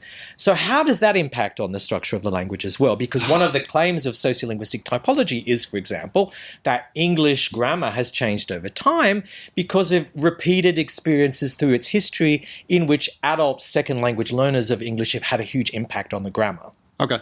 Like French and Latin and things like that. So if you look at a lot of the big languages, the killer colonial languages in the world, you see similar patterns in terms of grammatical change. Okay, so a movement away from, very rich morphologies to kind of more syntactic kinds of means of for example, representing argument structure. Instead of using suffixes, we'll just plop words next to each other. Yes. So there seems to be something going on there, although there's a lot of evidence and counter-evidence for this claim. But, for example, there have been studies that have looked at the relationship between nominal case marking and numbers of second language speakers and found a kind of relationship that big languages with lots of second language speakers tend to not have nominal case marking. But, there's there's also evidence recently, there's also other papers that have come out and claimed that there's no clear relationship between morphological change and social structures. So this is still an ongoing area, of debate, and quite, a really interesting and exciting issue in linguistics at the moment. Gosh. Looking at this, because as I said, there's evidence and counter evidence, and it's not sure where we're going to end up. And this is where you come in. And this is where we come in, because I was like, okay, so here we have, an example of sign languages that are, we would think, because of the nature of the social structure of signing communities, that they would be primed to be languages that would be more readily learnable. You'd think. That would be sensible. Yeah, and so we've started to investigate this, but we're investigating it kind of indirectly. So we have just got some results. We've done an online study of BSL morphology, in which we've shown examples of morphological marking in BSL to hearing non-signers, and asked them to try and guess what the meanings of those morphological markings are. So this is a new study. No one's ever tried this before. Like, there's been lots of iconicity studies of individual lexical items in sign languages. Iconicity. Right, yes. Right. Let's put a pin in that. So Okay. We've talked about this before. Sometimes people think that signed languages are just pantomime, right? And there was as I remember you telling me, there was a kind of a thing where sign language researchers would be like, it's not iconic. Right, It is actually, and now we've kind of come back and said, actually, you know what? There's a lot of iconicity. There's a lot of iconicity in spoken language, right? And that's where the thing looks like the sign looks like the thing, right? The sign looks like your idea of the thing, yes, right? So how you construe, what you think is a salient feature of the referent. Really influences what kind of iconicity you get. Right? For example, nurse in Auslan. Nurse in Auslan represents the old. That's a hat. Yeah, that's pretty iconic. So that's very iconic, right? But of course, it's very iconic, but it's not really. You don't see nurses wearing this much anymore. So it's like nun, okay, nun also represents the habit, right? But nuns don't wear habits so much anymore. One of the best examples of this is police, okay? So the sign for police officer in Auslan is like this, right? And we think, based on 19th century photos... Let me just describe what you're doing. You've got two fingers out. Yep. And it looks like you're stroking your watch. Yeah. So there's two signs actually in Auslan. So there's one sign in which the whole hand wraps around the wrist several times. And there's another one where the index and middle finger kind of represent a line, two lines on your wrist. Okay. Now, what's really interesting is if you look at 19th century photos of police uniforms, they often have stripes or a white band on the sleeve of the uniform, right? Yeah, okay. So we think that, one possible explanation for the signs for police officer in Auslan today reflects 19th century aspects of police uniforms. But of course, police officers don't wear this kind of uniform anymore, but the signs still do. And what's really interesting is that now when people learn Auslan, they think those signs have something to do with handcuffs. I was going to say handcuffs. Right? So there's this wonderful thing that you get in sign languages where sometimes the historical origins of the iconicity of signs is not remembered by the community, and new interpretations arise, like kind of post hoc explanations based on iconicity, right? It's folk etymology. It's folk etymology. So you get this wonderful case where people think that the signs are associated with handcuffs, but I suspect that they come from the 19th century police officer uniforms that you can see photos of. You just Google, Australian or British 19th century police officer uniforms. That's what I did. Yep. And all photos will come up. Some of them will show these stripes or these bands on the sleeves of the police officers. Wow. Okay. Well, last night I put out the call to my Discord patrons on the old Discord. I said, I'm talking to Dr. Adam Schembri pretty soon. Does anybody have any questions? And you got quite a few, I heard. They unloaded on me. They've got tons. So we're just going to, let's try to take these kind of in as little detail as we can, unless you really want to. Okay. Unless you feel it. Because there's a lot. You've already heard me talking at great length this morning, so you know that I don't do little detail very well. Okay. Cool. So I'll try my best. Okay. Pharaoh Cat asks. Otherwise, I'll be here all day. I know. We don't want to. Well, I would love to. I got time if you got time. Pharaoh Cat asks, I'm always fascinated by signs that are the same in two different sign languages, but mean different things. Right. Okay, yes. Like, what and where signs are swapped in Auslan and American Sign Language. Yeah. Is this the equivalent of a false cognate, or is something different happening here?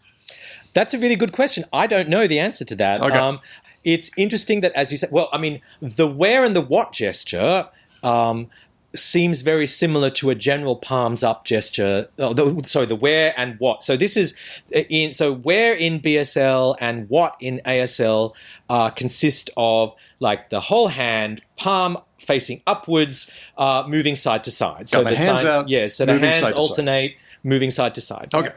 BSL also does a circular motion, but anyway, there is a form of BSL where and ASL what that are pretty much identical, right? Now, probably these two signs have developed from, in lots of sign languages, you get the palms up sign or gesture being used as some kind of interrogative. Yeah, right? this is just how you ask a question. Yeah, so it's how you ask a question, right? So we can explain how those two signs ended up as WH words in sign languages, but they just happen to go on different paths, right? But it is really interesting that what and where what in BSL and Auslan is the raised index finger with your palm facing outwards being shaken side to side, right? That's what in BSL and Auslan, okay? But it's where in American Sign Language, right? Oh. And again, it's probably something, this could come from some kind of pointing gesture again, right? That you might use. Where? It kind of makes what pointing to which thing or where which direction. pointing to where, which direction, right? Yeah. And eventually conventionalizing over time into that kind of. So you can explain, that through the relationship to the co-speech gestures or the emblematic gestures that are used in English-speaking communities, how these signs have ended up as WH words in sign languages. But it's really fascinating that they've kind of done exactly the opposite meaning. That's amazing. Yeah. So that I think you can explain how these two particular forms ended up in sign languages, but it is really interesting they ended up with opposite meanings. But you can do a story to explain how that happened. And that makes sense. I mean, we have contronyms. This isn't exactly a good example of a contronym, but it's just how when you have a word that means a certain thing, it can fork.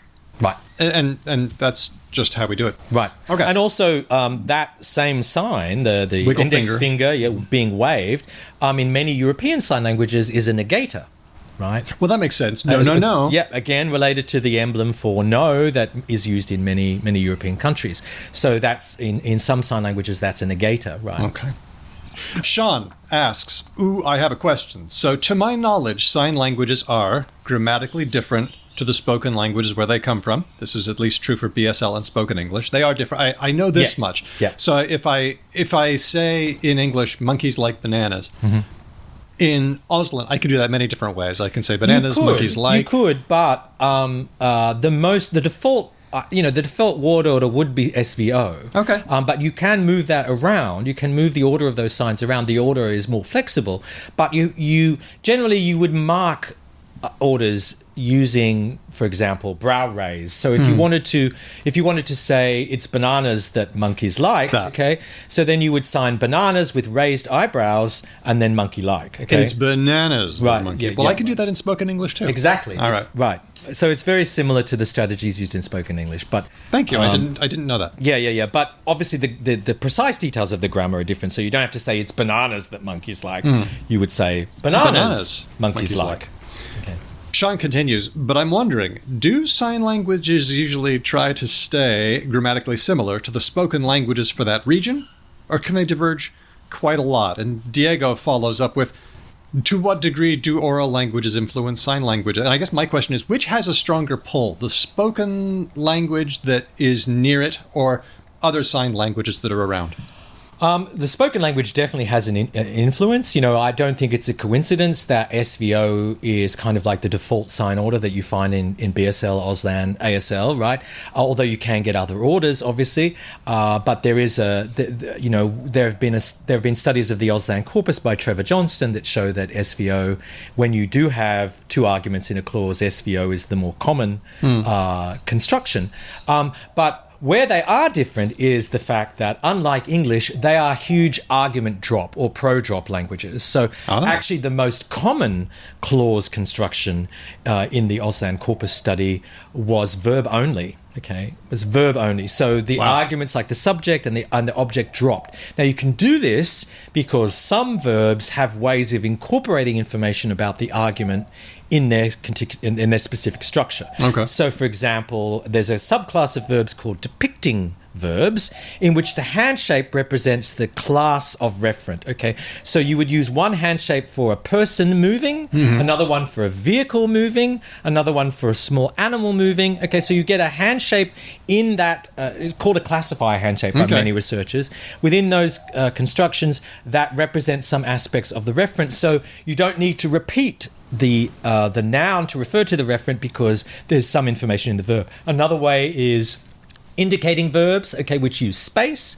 So that's where you allocate particular parts of the signing space to particular reference, and then you direct the verb from, for example, the location on your right that you've associated with the subject to the location on the left that you've associated with the object. So for example, in English, if it's spoken English, if I want to say, the man crossed the room, I have to use 5 words to do that. Right. But you're saying some of those elements are kind of optional because I'm doing hand shapes that indicate the man and I'm moving to a direction that's across the room. Yeah, so within a discourse, if you've established that you're talking about a man in a room, within previous clauses, then you could describe the man crossing that room with a single verb sign. Crossed. Okay. Yeah. So this is something that seems to be quite common to, BSL, Auslan, and ASL. So all sign languages are used in English-speaking communities. So you get both an influence from English, so there tends to be SVO word order when you put in a subject and an object, but you also get a huge amount of argument drop, so you're dropping of subjects, dropping of objects, because there are devices within the sign language for maintaining reference so that you still understand who is being talked about by other strategies. Another strategy is called constructed action, in which the body enacts certain features of one of the referents. So there are a whole range of strategies that signers use to keep track of reference that allow verb-only clauses, for example, to be extremely common. Okay, so it sounds like... true. It's both. It's both. But in terms of other sign languages' influence, well, that's a really interesting question. I think we need to do more work on that. But certainly, my colleague, Marta Morgado, who's a deaf colleague from Portugal, working on the Signwolf project with me, is currently looking at the influence of international sign on Portuguese Sign Language, her first sign language.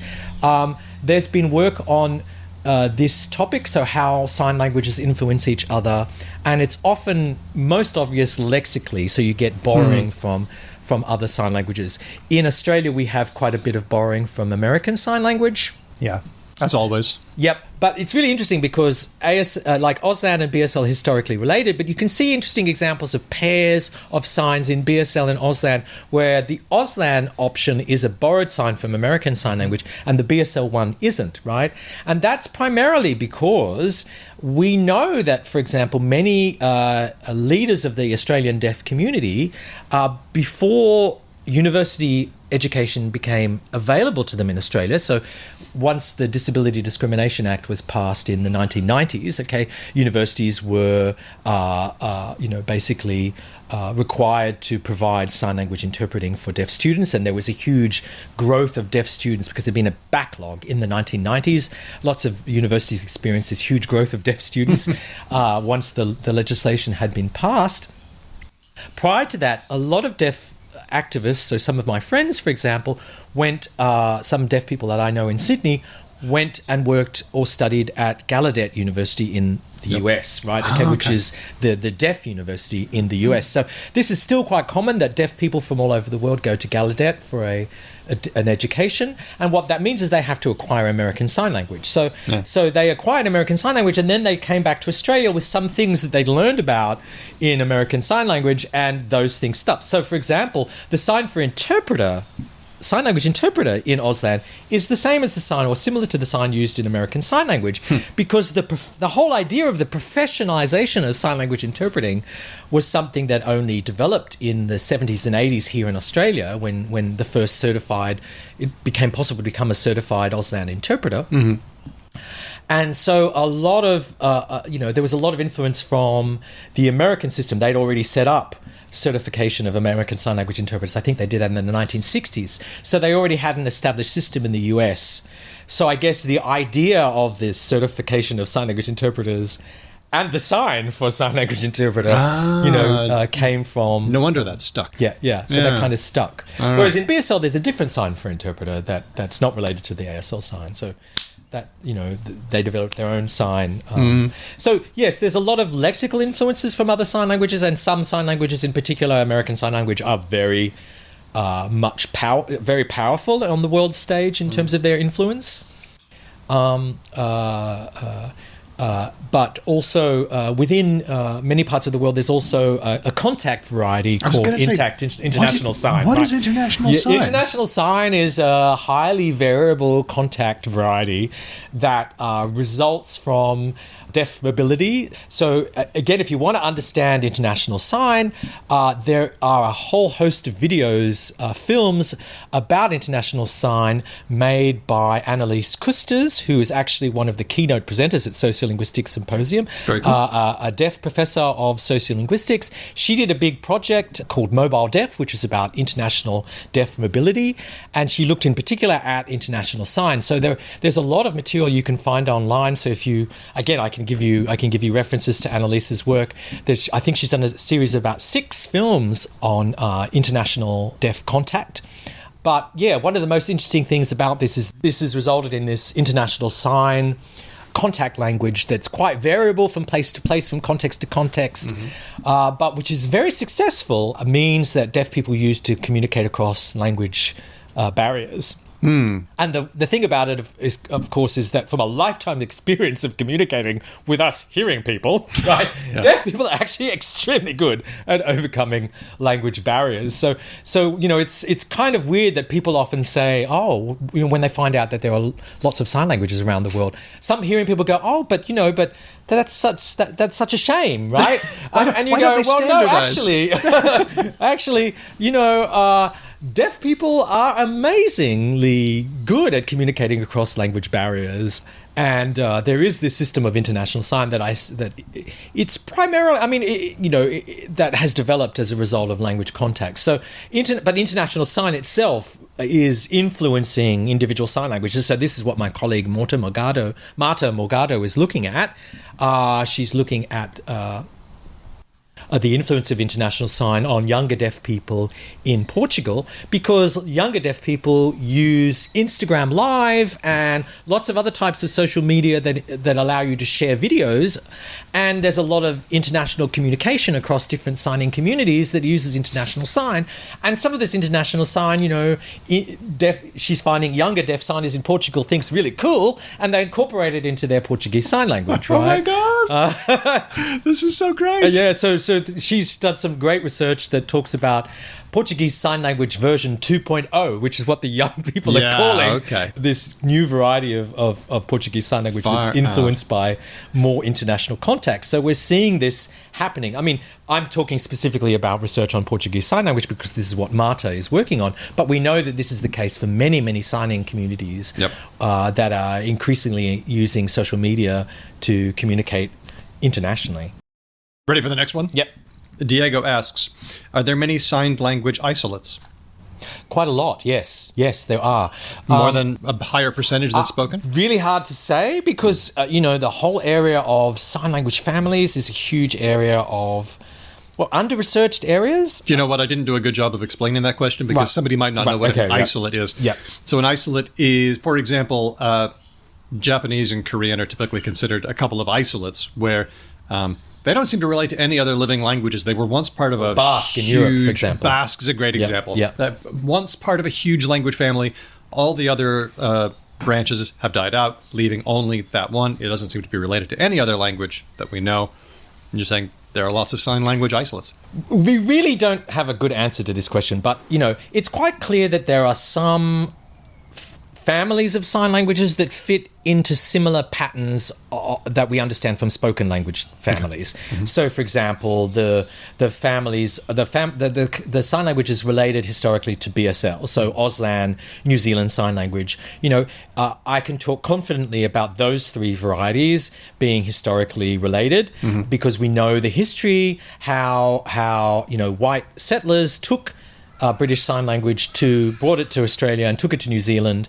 So we've got the historical documents. We can see the lexical and grammatical similarities between these languages. There's a similar story for Taiwan Sign Language, Korean Sign Language, and Japanese Sign Language. Again, we know that the schools in Korea and Taiwan were established by Japanese educators, and Japanese Sign Language was taken to those countries.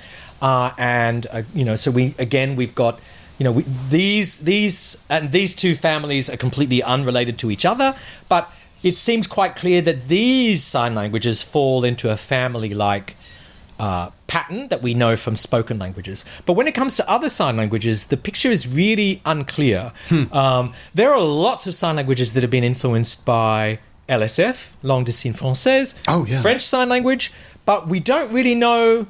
We don't have a clear picture of how that has worked. So there are LSF-influenced sign languages in Africa, for example, in West Africa, but there are also sign languages influenced by American Sign Language in West Africa, and American Sign Language itself has some historical connections to French Sign Languages. I read to LSF, that. Right? Yeah. So it's a very complex picture, and we don't really have enough data to make these kinds of generalizations about all of these sign language families, but it's also clear that there are lots of sign languages that have developed independently. Yeah, I mean, home side. Yes. So, for example, in Bali, we have Katakolok, which is a sign language used in one community in northern Bali. This community is a village of about 3,000 people where there's been a high proportion of deafness in this community for some time. So I think we believe the language has been around for maybe 8 generations that we know of. There are about 30 to 40 deaf people, I believe, in that community, which might not sound a lot, but when you think about it, that's like 1 in 100 people or over 1 in 100 people. Now, I've heard that when you get to about 20%, there comes a tipping point where everybody just goes ahead and learns both languages. I don't think it needs to be 20% in the case of sign languages. In Katakolok, we're talking about 1 or 2% of the population that's deaf. Yeah. But many, many hearing people, of course, have deaf people in their family or have deaf neighbors or, know other deaf people in the village. So the number of hearing people who sign to varying degrees of fluency in that community is quite high, right? Yeah. So Katakolok has emerged spontaneously, with very little contact with other sign languages. It's not historically related to Indonesian Sign Language, which is used in other parts of Indonesia, which have a different history. But there are many Katakoloks around the world. We don't really... We're discovering new languages like this all the time. So there are other sign languages like this, like... Adamarobe Sign Language in Ghana. Traditionally there was a sign language called Martha's Vineyard Sign Language in the US, which was a similar kind of situation. So we know that there are these so-called micro-community sign languages or village sign languages. There's various names for these kinds of sign languages, which are different from Auslan, the kind of macro-community national sign languages that Auslan is. There are these micro-community sign languages all over the world, and a lot of them seem to have developed quite independently from any other sign language. But they haven't developed independently from the gestural culture used in the surrounding community. So this is so they're often influenced by the gestures that are used by hearing people within that community. Okay. So for example, in Indonesia, if you hold your 5 hand up and you twist it at the wrist, holding my hand up and you're twisting like you're waving your 5 hand in the breeze. Okay, this is a common gesture throughout Southeast Asia for no or a negator, right? Okay. And this is incorporated into many sign languages in that region that are unrelated to each other, but nevertheless it's incorporated into the sign languages as a negator, in the same way that we talked about the waving index finger being incorporated as a negator into. So this is why sign language families then gets really complex, right? Because there's also gesture there's families. contact and gesture. There's gesture families that we don't really understand very well either, right? So there's all different co-speech and emblematic gestures that are used across the world, and they don't necessarily fall into patterns that match spoken languages. So, for example, in both Greece and Turkey, you get the head flick backwards to mean no. Yep. Okay.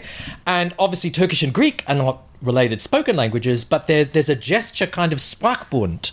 Okay. Yes. It's and so this also can influence sign languages. So there may be. So you've got the gesture Sprachbunds influencing sign language families. You've got also iconicity making signs in unrelated sign languages looking very similar because similar strategies of iconic representation are being used independently. Yep. So, for example, in one of the clearest examples I know is, as I said, Taiwan Sign Language is part of the Japanese Sign Language family, not historically related to BSL or Auslan, and yet the sign for ice cream appears to be the same. What is it? So, a fist You're holding moving, a cone. motioning backwards and forwards in front of your mouth. Well, of course it is. So, which looks like licking an ice cream, holding and licking an ice cream, right? This seems to be the same in both sign languages because a similar strategy of iconic representation has been chosen.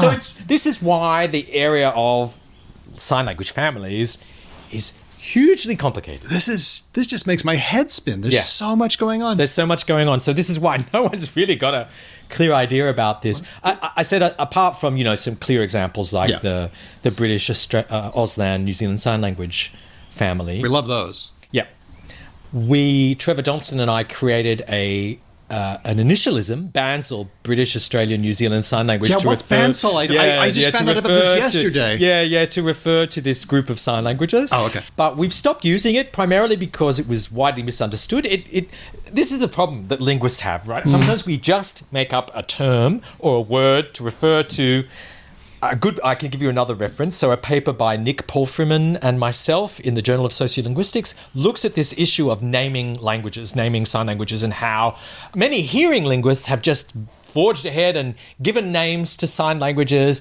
without properly reflecting on the impact that this can have, in creating these name categories. So we just kind of came up with BANSL as kind of a useful way to refer to all three sign languages at the same time. But unfortunately, the name just took off, and someone wrote a Wikipedia entry saying that BANSL was the language from which modern BSL and Auslan and New Zealand Sign Language are descended. And it's the same thing. Or it's all the same thing. And then we got pushback. We talk about this in the article by Paul Freeman and myself, Nick Paul Freeman and myself. Yep.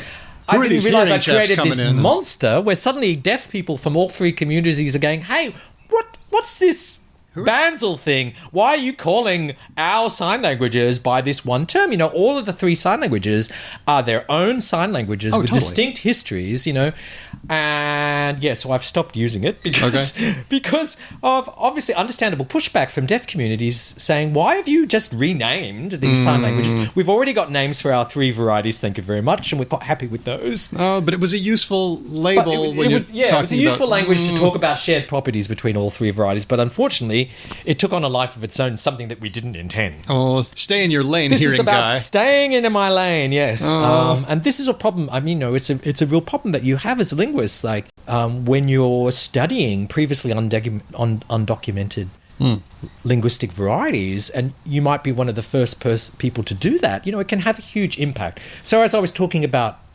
the linguistics textbook that Trevor Johnston and I wrote, as I was talking to you in the car about that. Yes, we wrote it as a textbook for our course on Auslan linguistics that we were teaching at Macquarie University back then, and we had no idea, of course, that being the only book on the linguistics of Auslan, that it would go on to have such a big impact on Auslan teaching. It's the Blue Book. Yeah, and people here call it the Blue Book, and everyone knows the book that they're talking about, and this is something that we didn't anticipate happening, or certainly I didn't anticipate happening. I thought, I'm busy writing a textbook for linguistics students But of course, because there aren't any other resources about the linguistics of Auslan available, it's quite widely used by Auslan teachers and Auslan students.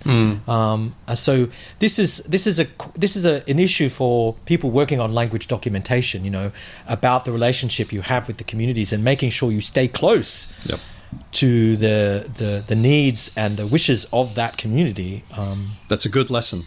And just to get back to isolates, so it sounds like there are sign language isolates, just like there were language isolates, spoken language isolates. See, I still do the thing. But in the case of spoken languages, it's often because all the other branches of the tree have died out. Right. But in signed language isolates, it sounds like the opposite. They've actually just sprung up. Right, exactly. Yeah. Okay. So these, basically wherever a community of deaf people begins to form, a sign language will emerge, right, spontaneously. It's just the human propensity for language. Yeah, humans want to communicate, and this is what happens. And so this has happened in many, many parts of the world. And so you've got these, what look like sign language isolates. Okay.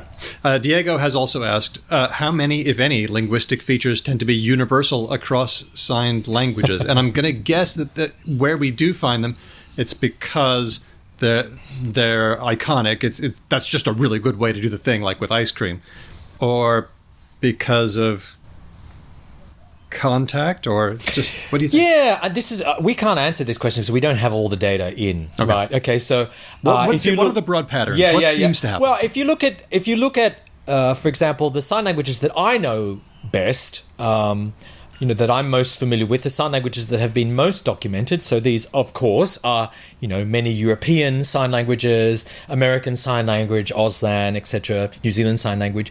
You do get a lot of shared features, shared grammatical properties across those sign languages.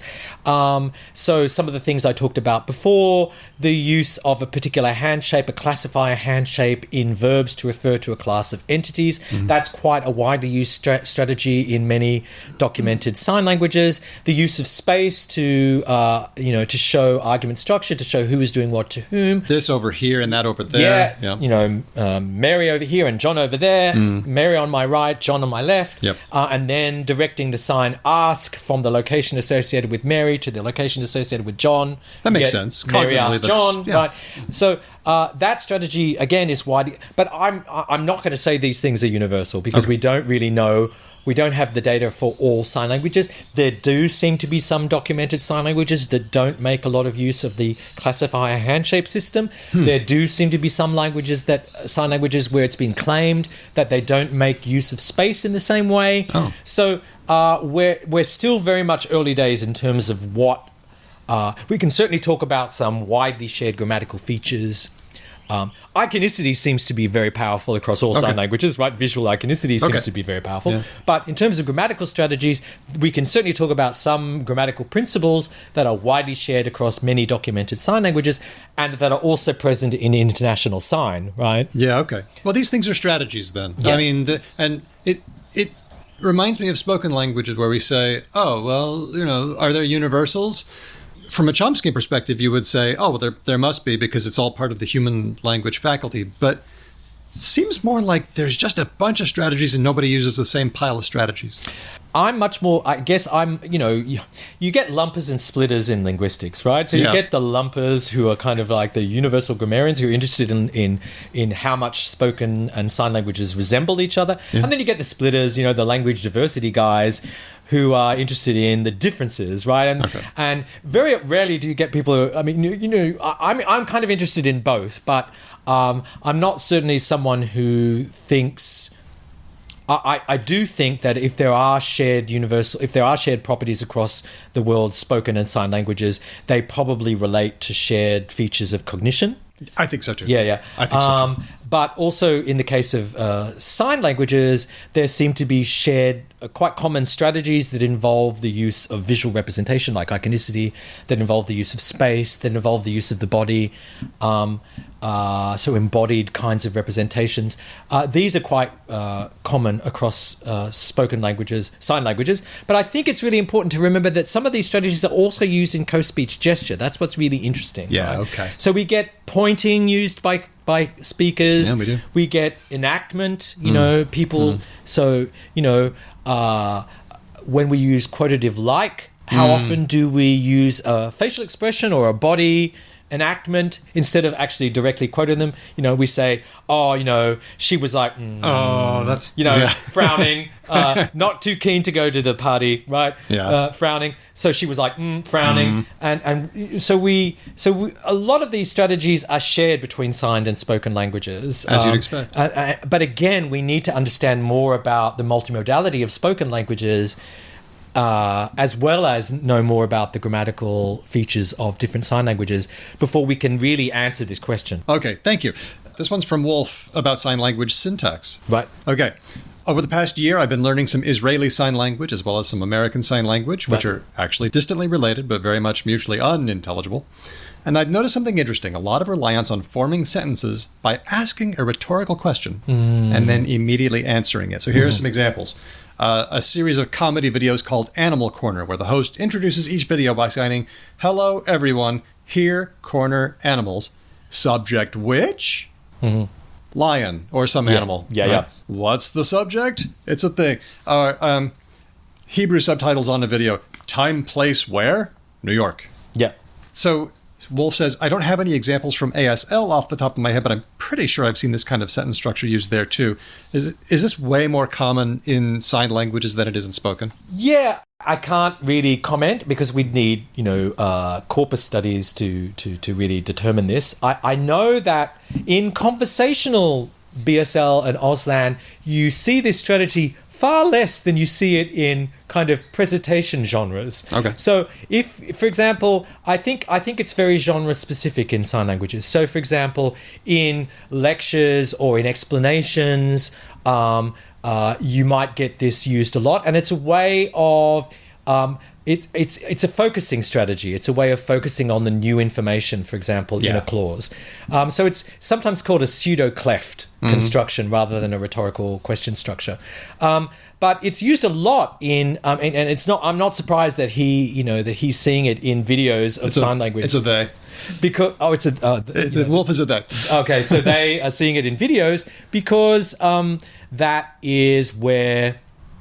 So these kinds of presentational style genres in which information is being given, it's very common to see this structure. But how common it is in conversational, face-to-face BSL or Auslan, it's unclear. Certainly one thing that's really interesting is that lots of Auslan and BSL teachers comment on the fact that hearing students pick up on this strategy and tend to overgeneralize and use it in way more context than it would be normally used in conversational sign language. So, definitely that's a strategy. How much it's used across all genres, all discourse types in sign languages is an open question. Okay. You got time for a couple more quick ones? Yeah, sure. Yep. Pharaoh Cat asks, are there hilarious misunderstandings between older and younger signers because of sign variation? There are hilarious misunderstandings between not just older and younger signers, but signers from different regions. But a lot of these the thing is, you've got regional variation in Auslan, you've got lots of regional variation in BSL, but fluent signers are very comfortable with this variation, right? So this more often happens probably to hearing second language learners like myself, right? So I might learn a particular sign for something in one particular region because, for example, in Australia or in the UK, when you go to a sign language class, you tend to be taught your local regional signs, okay? And there are lots of regional differences in BSL and in Auslan. You might learn your local signs, and then you might go to another part of the country where the same sign means something quite different. And this, of course, creates a lot of, not so much misunderstandings, but hilarity. Comedy. Because, Let's hear one. What's a good example? So, for example, the funniest examples that people often talk about in Auslan and BSL involve signs that can mean sex. I knew we were going there. Right? Or something else. So, for example, in some parts of the country in Auslan, the sign meaning sex can also mean hungry. So, okay, so... Which the makes sense, yeah, right? so, basic two biological drives, I guess. So in Melbourne, the sign... This is a traditional difference between Melbourne and Sydney. But the thing is, signers in both places know about this difference, right? So the confusion never occurs except for people learning the language. It's like saying rooting for a team or something. Exactly. The same sign can mean I'm hungry, or it can mean sex, okay? Similarly, between BSL and Auslan, okay, a sign in Auslan that means Coca-Cola, or in Scottish varieties of BSL means organise or arrange, can in English varieties of BSL mean sex, right? So That's hilarious. So unfortunately, I know it's terrible that these examples come to mind quickly, but these are the ones that, of course, cause the most hilarity. Organize and sex being the same word. I'll be talking about, because orgies are hard to... You've got to do a lot of work to get them going. I think the case is that... snacks. Yeah. I mean, these signs, the forms... I don't know why this sign... so this is the sign Coca-Cola, okay? Okay, I've got my two hands together in an L shape, and I'm scissoring them. You're scissoring them, yes. Why this sign means Coca-Cola in Auslan, I really don't know. Fascinating. But, it can mean... it is a sign meaning sex in English varieties of BSL, but it also can mean other things within varieties of BSL itself. So these are some of the examples. But Love it. The thing is, in both the BSL and the Auslan communities, these examples are well known, so they only really trip up beginners, of learners, which there are a lot. Of which there are a lot, yes. Angry Balls asks, what is the aspect of sign languages that surprised you most when you got really deep into their study? Did they have any surprises for you? What are wow, that's a really good question. I don't really know how to answer that question. As a second language learner of sign languages, I think one of the things that I find most surprising is my ability to move to signing international sign language or American sign language, okay? It seems to be easier to move between BSL and Auslan, which are historically related, and which I'm most fluent in. So for a long time I was I trained as an Auslan English interpreter, so I was using Auslan very regularly when I was based here in Australia, working with deaf people and using Auslan quite a lot, so I was quite comfortable. I achieved, not a reasonable level of fluency in Auslan.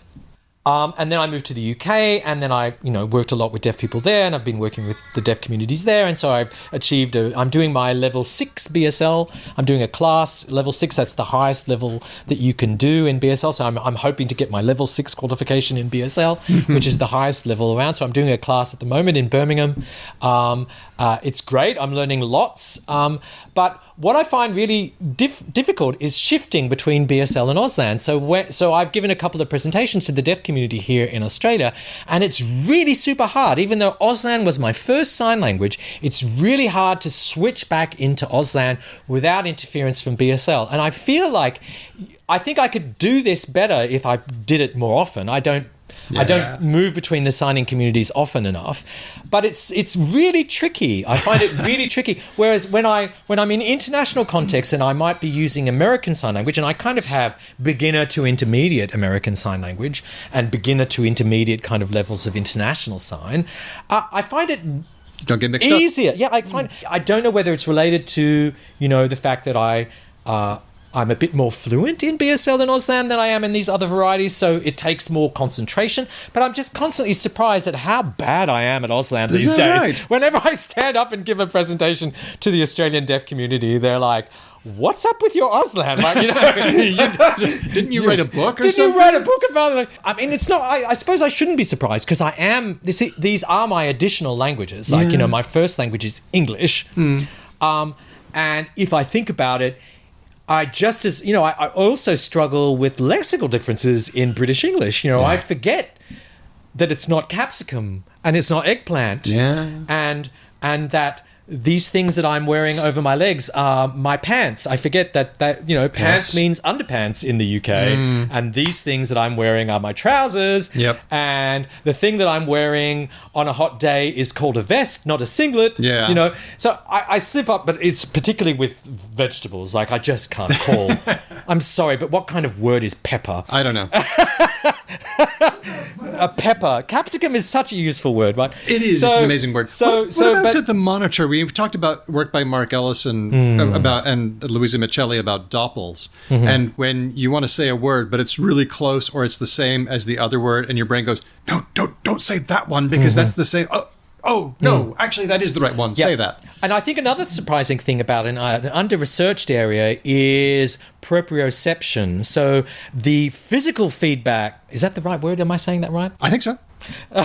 So I do believe so. You feel, as a signer, I feel myself making mistakes. I'm not necessarily looking at my hands. I'm looking at another signer. I'm looking at a deaf person or another signer when I'm signing, but I can feel that I've done the wrong sign, right? Because I can feel my hand hitting the wrong location. I can feel my hand making the wrong hand shape. I can feel that I'm messing this up, right? When you're typing. When I'm signing. So it's like when you're typing and you're like, I know I just did that word wrong. Yes, exactly. So it's the same thing. You're getting this sensory feedback through, within your own musculature and nervous system. I think it's called proprioception. Let's go with that. Yeah. I'm not... For the purpose of this conversation, that is the word there now. Is a word. There is a word for this that's escaping me right now. But that's a really under-researched area, and I think some researchers have begun to look at this kind of feedback that we get as signers. So I don't have to see... this is a surprising thing. I don't have to see myself messing up. I know I can feel that I've messed up, right? And it makes a lot of sense because obviously signing it involves moving parts of your bodies to specific parts of your body to specific locations and moving them in specific ways. So you can feel your body doing that, right? You're getting feedback on that, your own body's movement and articulation. So it makes sense. But I think, I suppose I shouldn't be surprised as an additional... as someone who has sign languages as additional languages, I suppose I shouldn't be surprised, but I am surprised that given, I had a rock-solid foundation in Auslan before I left Australia. And what happened to it, right? Where's it gone? Attrition's a bitch. Yeah, so attrition, yes. So this is kind of L2 attrition. And I've talked about this on Facebook and on Twitter, on X, and people say there's a literature on this. You should go and read it, about additional language attrition that people have. So I need to look into that a bit more. There are so many questions that we aren't getting time to do, and I'm so grateful to all of our patrons who have been sending these questions to us on Discord.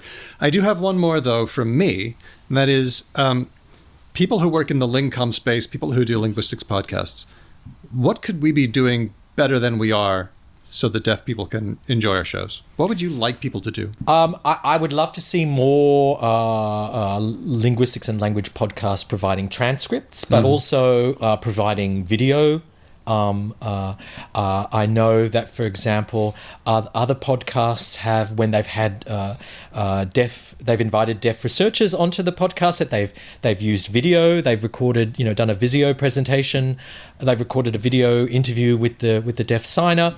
I'm here today, but I would, I would love you to bring in one of my deaf colleagues. So, Gabrielle Hodge is one of the leading Auslan researchers, a deaf researcher herself. Robert Adam is also another deaf Australian based in the UK who's done really interesting work on Irish Sign Language, which is another sign language which was used in Australia but is no longer being passed on within the Catholic deaf community. And he has personal experience of that because his mother was an Irish Sign Language user. So he's looked at that this kind of he's looked at language contact between two sign languages, right, in his research.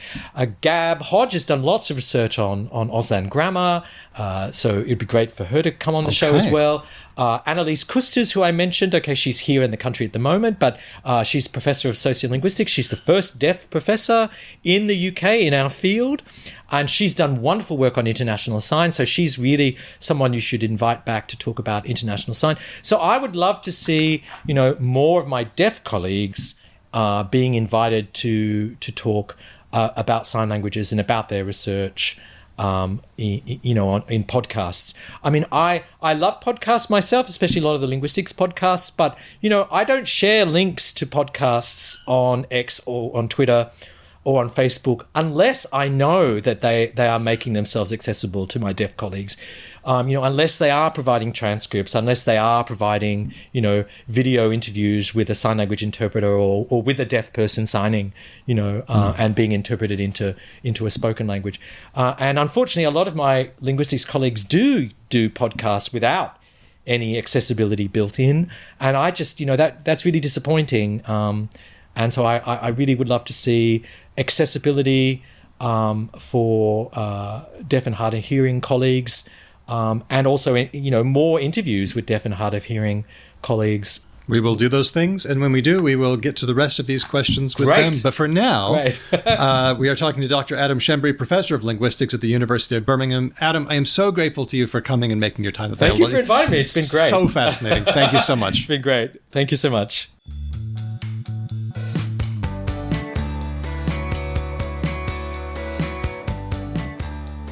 All right, it's time for Words of the Week, and we're going to start by talking about an explicit word.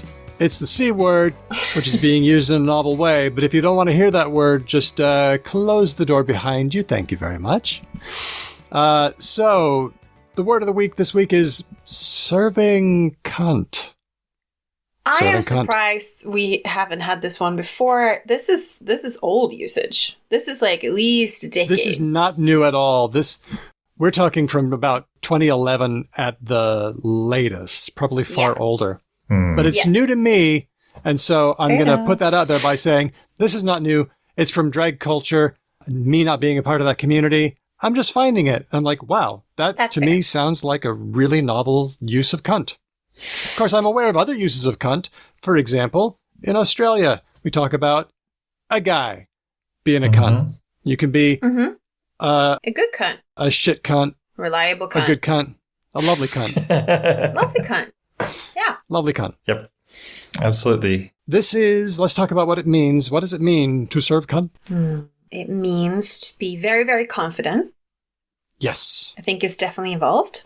It means to be a little bit similar maybe to what you might call a diva. Interesting. Like being like quite extravagant, and it's primarily being very feminine. Do you have to be a woman to serve cunt? No.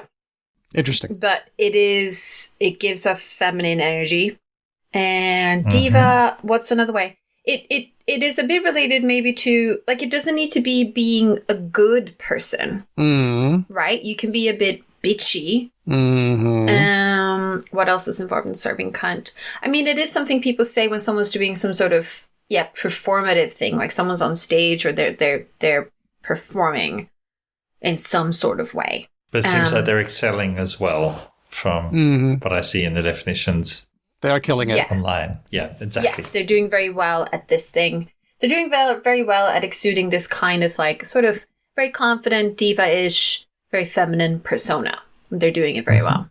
Something like that. There's an article on this from Christian Ilberry from the University of Edinburgh in The Conversation. It points out that this term comes from drag culture, and here are some definitions: being confident, sassy, or fierce. The Daily Dot says having an aggressively cool, bold outfit and or attitude. And Know Your Meme, which probably does the best job of tracking this, says to be powerful in an unapologetic and feminine manner. Yes. I notice also Not Gwendalupe on X has a photo of, and I quote, Nicole Kidman looking effortlessly cunty in 2003. And in the photo, she just looks like she does not give one single fuck. Yes. It is very much like you not caring about other people's opinions and just doing your own thing in a very, outwardly way. Do you know what this reminds me of? It reminds me Fishy. of Big Dick Energy. Oh, fishy? Really?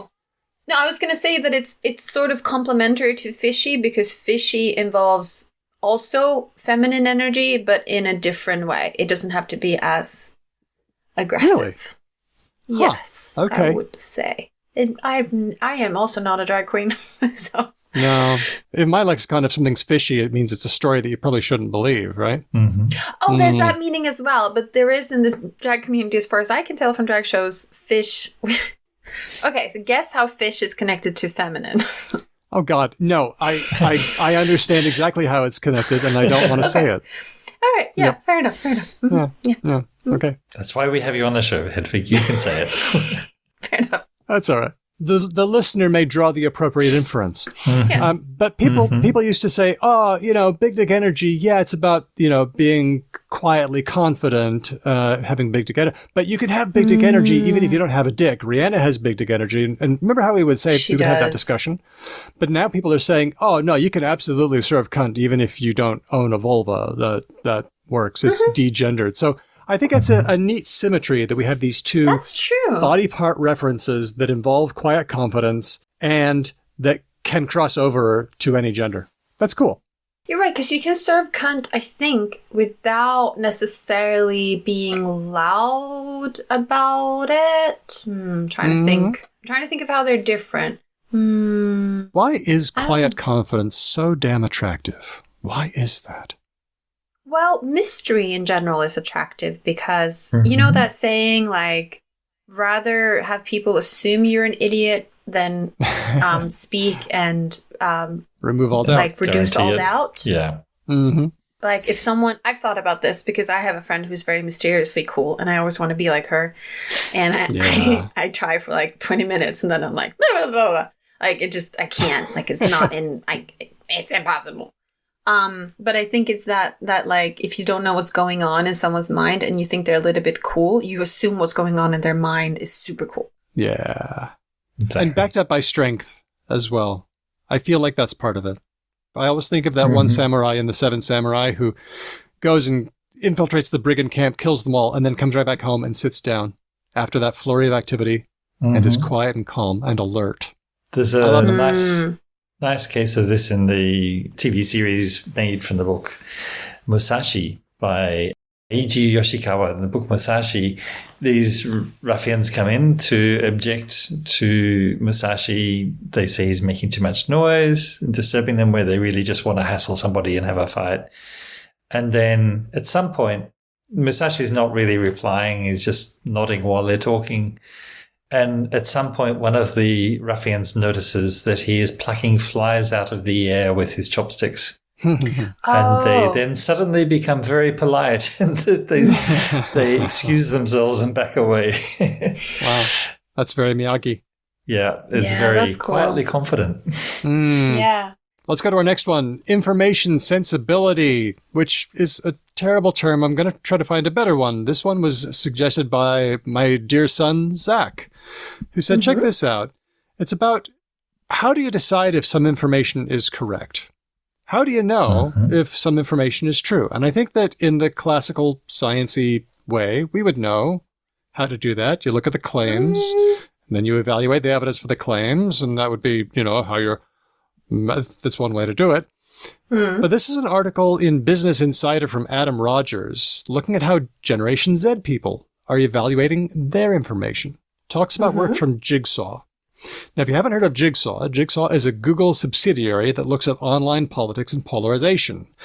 And the CEO, Yasmin Green, talks about some research they did, where she mentions that Gen Z folks aren't looking for information literacy, which was the kind of thing that I was describing, where you try to scope out the veracity of information.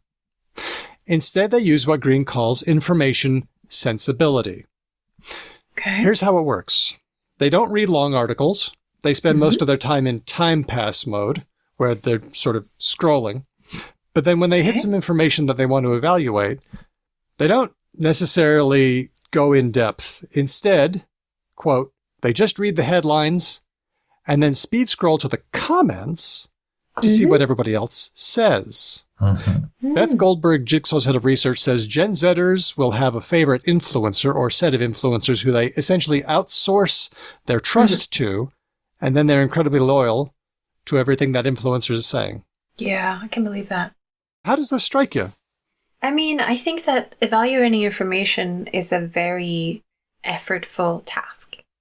And I think that requiring every citizen in a democracy to be like fully informed on all kinds of policy is very privileged position, because most people have lives and hobbies and families and other things to do. So I always think that people look for some sort of shortcut in this, unless it's a topic that they're very interested in. They're gonna, like I, for example, listen to Swedish radio, national news, and like BBC, and I outsource a lot of my source evaluation to the editing boards of those institutions.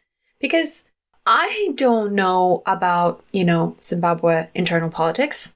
I assume they ask a specialist, and they might sometimes get it wrong, but probably not as often as I'm going to get it wrong, right? So I fully understand the want of outsourcing. I think that's very sensible.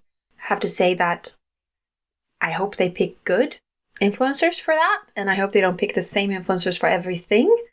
Like someone who knows a lot about fast fashion and how to reduce your carbon footprint might not be a reliable commentator on the war in Ukraine, right? Intelligence is specific. Yeah. So it makes sense to me. And looking at the comments also makes sense. I do that as well. For some things, because more often than not, good information does rise to the top in some comment sections. For all the bad things that are happening on Twitter, the community notes is pretty good function. So good. It's actually not that bad. So good. I am a community note evaluator. Did you know that the way that they decide if a community note is worth putting on is if they can find two people who disagree on lots of stuff, but they agree on that? That's part of what gets it shown. Which I thought was cool. I thought that, I kind of get it. So I think community notes is like an updated version of the comment section, because the comment section can be flooded by bots very, very easily. So that doesn't seem like a great idea. But yeah, I get it. I think the comments are a little bit like the reviews on Airbnb. Like if you're choosing a place, then it's worthwhile reading the reviews and getting a feeling like, how did people respond to what was there, and did they throw up any things that are red flags? And this is what you want to do in the comments, is read them critically and just see if any of your red flag issues get raised. I could see that something was factually wrong. Maybe somebody can say that, and then you can evaluate, does their claim that it was factually wrong make sense or not? And I think that's quite a valuable way of doing things. One thing, like Hedvig was saying about choosing your sources, and particularly having different sources for different things, this is something I quite like in this Conversation magazine, where they use academic experts to write articles. They can only allowed to write articles about their actual official topics as academics, which is great. So you don't get physicists telling you about why vitamin C is the cure-all for everything. Or things like that, or why astrology is, just the solution to social problems around the world. Not saying physicists are prone to doing that, but it could happen. So I think that this is choosing our sources, like the people we want to trust with filtering information, is a super important thing to do. But I think it's something we necessarily do, and it's sensible to cheat, as has been said earlier.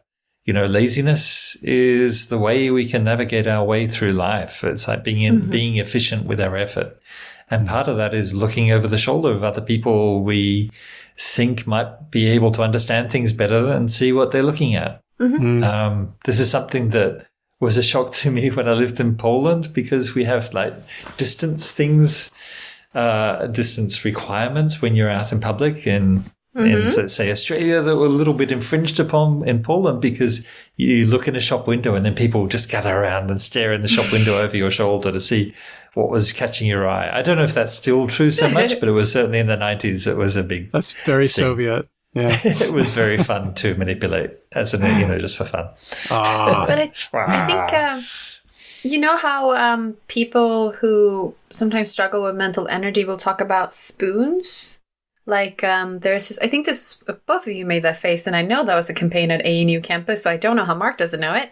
But it was this metaphor that was developed about that, say every day you have 5 spoons, and you can use one spoon to have a shower and do things to your body and look really nice. And you have one spoon for cooking dinner, and then you have a certain amount of spoons. The metaphor is spoon for some reason. I don't remember why it's spoons. That maybe sometimes you have a 5-spoon day, and sometimes maybe you have a 10-spoon day, and you can have a 2-spoon day. And you have, but the point is just to illustrate that you have a finite amount of energy. Yes, and maybe your mental or your physical energy can be different. Maybe you have physical spoons and mental spoons. Either way. But sometimes it's different for different people and different days.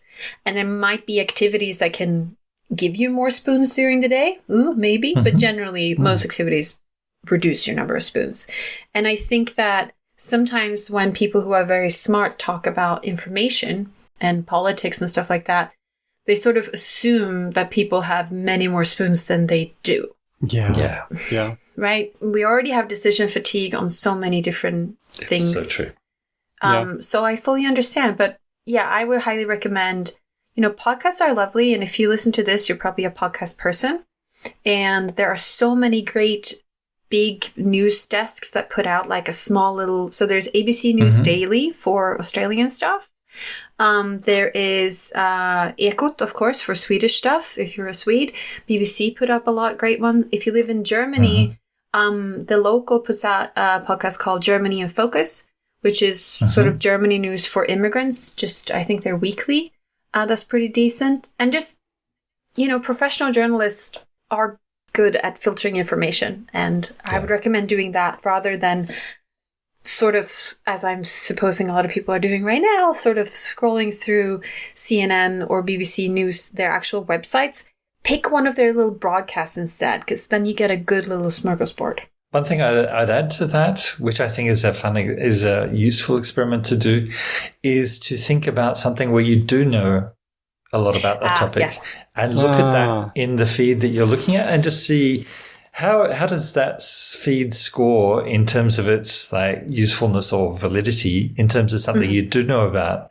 And this was unfortunately ended me reading a particular magazine. I don't know if I should mention its name, but I used to read it with some joy at their interesting articles, and then they would get articles on something I knew about. And I thought, oh, this is horrible. I don't actually like this. And it sucked the joy out of the consumption, because I realized that I was getting such a far from solid picture through the articles that I didn't want to actually engage with it anymore.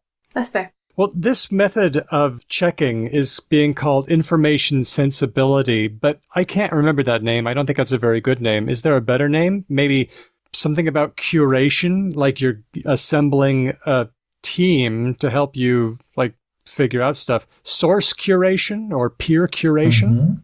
What do you think? You could talk about it as your curation team. Wait, are you talking about what the Gen Z are doing with going to the comment section and looking at influencers specifically? Yeah. Okay, because I think that's a bit different from what Mark and I were describing, where you go to like BBC. Yeah. Okay. So let's go back to that then. So we need a term so I think something like, because I don't think it's a terrible strategy. No, but the loyalty is a little bit of a concern. I would say, why not influencer curation? Yeah, influencer something curation. like that. Or influencer news, like something that has the influence, because I think that's important. And what you said, Daniel, was that these people in the survey attributed a lot of loyalty to that influencer. So which is different from what Mark was saying, that like they would trust them on a multitude of issues that they're not an expert on. Yeah, that doesn't sound positive. Which sounds bad. Okay. Well, let's finish this up with one from Wolf via email. Last week we took a look at the work of Noam Chomsky in the light of a report that he had died when he hadn't, actually. Yeah. Wolf says, is no-bit a word? That is to say, an obit, somebody writing when somebody has died. But when they haven't died, it could be a no-bit, as in an obit for reports of my death are greatly exaggerated person. We've seen novid when you don't have COVID. You've just got a cold that isn't a COVID. Now we can have a no-bit. I don't know, because there was another word that occurred in the same week. So the Leninist newspaper that I linked to, who had written a piece about Noam Chomsky and then pulled it away. Yeah. I put it up on our Discord as like, oh, I think maybe Chomsky has died. Oh. And then within 10 or 20 minutes, I was like, nope, he hasn't. Everyone get back. So I'm glad we didn't put that on actual air.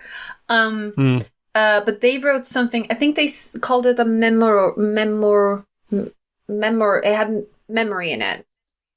Do you remember the term? Like a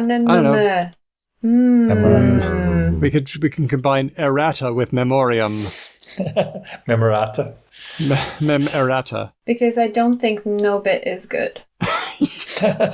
Sorry, Wolf. I'm very cruel. Yeah, I know. We had the bit when someone posted that he seems like he's in hospital. And oh my god, I have to go. Here we go. The Jacobin. They put obituary into the URL. Mm-hmm. But I remember that when I clicked it, they had already changed it to mmdbdbd. When you go there, you get page not found, so I will never know. Okay, we'll Darn never it. know. Well, so that means serving cunt, information sensibility, or something else, and nobit, our words of the week. Let's just get some comments from our last few episodes. This one's from Hedwin. Hedwin says, better late than never. I'm listening to the German episode, and the German language does have a kind of Académie Française, though perhaps it doesn't put itself in the spotlight as much. It regulates spelling. Rat für deutsche Rechtschreibung. Rechtschreibung. Am I saying that correctly, you two German speakers? Rechtschreibung. Rechtschreibung. So, writing is what it means. Right writing. Right writers. Hedwig continues, I have now spoken to my German husband who studied linguistics in Germany. He's adamant that this organization is totally different to the Académie Française and also makes the point that it hasn't existed for that long and that its rules are not official. Well, so that's an interesting thing going on there. Florian has some comments. They say, the asterisk. Remember how in German you have an asterisk and that is gender inclusive? Well, so you have an asterisk at the end of some nouns where the noun has a masculine and female form. So studenten, studentinnen. You put the asterisk before the nen. Before the suffix. But as we talked about in that episode, sometimes you get an underscore instead or a colon. So people are varying. So asterisk is one thing. Mm-hmm. Well, Florian says the asterisk is just about shifting from being the most progressive option toward being the standard, in Florian's view. It's true. Then they say, probably the most popular feature of gender-inclusive German is the participle. Instead of Studenten, male students, the previous default, pretty much all university documents nowadays say Studierende, people who are studying. Yes. Not as in currently hitting the books, that would be Lernende, but as people enrolled at a university. So it'd be like saying instead of student, like, which it's not gendered in English, but let's just say, what's an example of? You could say it's sort of similar to studiers. Studiers. I know it's studying. not. I know it's not the same. How about instead of waiter or waitress, you say waiting. This person is a waiting. Yes. Also, Florian continues, a hilarious tidbit in my opinion is the use of gendering as a verb in German. Mm-hmm. German has a proud history of taking English words and using them for completely different things. Beamer for projector, handy for mobile phone, but only a dumb one. The funniest one to date is gendern for using gender-inclusive language. That is, for not gendering. This is, as far as I know, the first 180 complete inversion of meaning in an English loan in German. So, like, sie hat die Wort gendern gemacht. Something like that. Like, she has gendered the word. And that meaning means making it inclusive. So putting the innen or making the gerund. I love hearing these comments that people are giving. We've got more at the end. But for now, big thanks to Adam Schembri and Christy Filipich, everyone who gave ideas for the show, especially Diego, MVP for this episode, Speech Docs for transcribing all the words, all you marvelous patrons, Dr. Mark Ellison, thanks for coming on the show today. It's great to be here. And Hedwig, it's great to see you again, matey. Definitely. It's nice to see you too. Oh, thank you.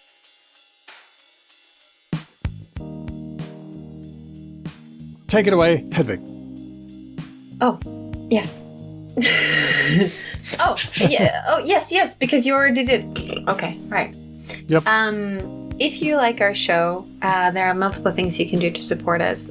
You can follow us on multiple social media platforms. We are BecauseLangPod on all of those. You can send us ideas to our email, hello@becauselanguage.com, or you can leave a message via SpeakPipe, which you don't need to download any app or anything like that. You can just go to our website, becauselanguage.com, and click, I believe it's on the right side of the homepage.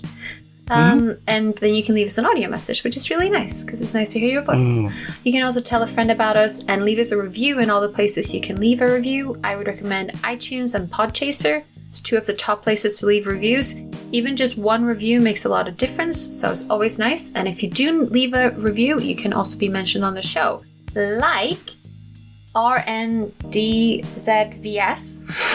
Rendezvous, it looks perhaps? like Rendezvous, exactly. Rendezvous on Apple Podcasts has left a comment from Chile saying, super interesting, 5 stars. I love this podcast. It's so insightful and just entertaining to listen to. And that is really nice to hear because we do strive to make some information entertaining.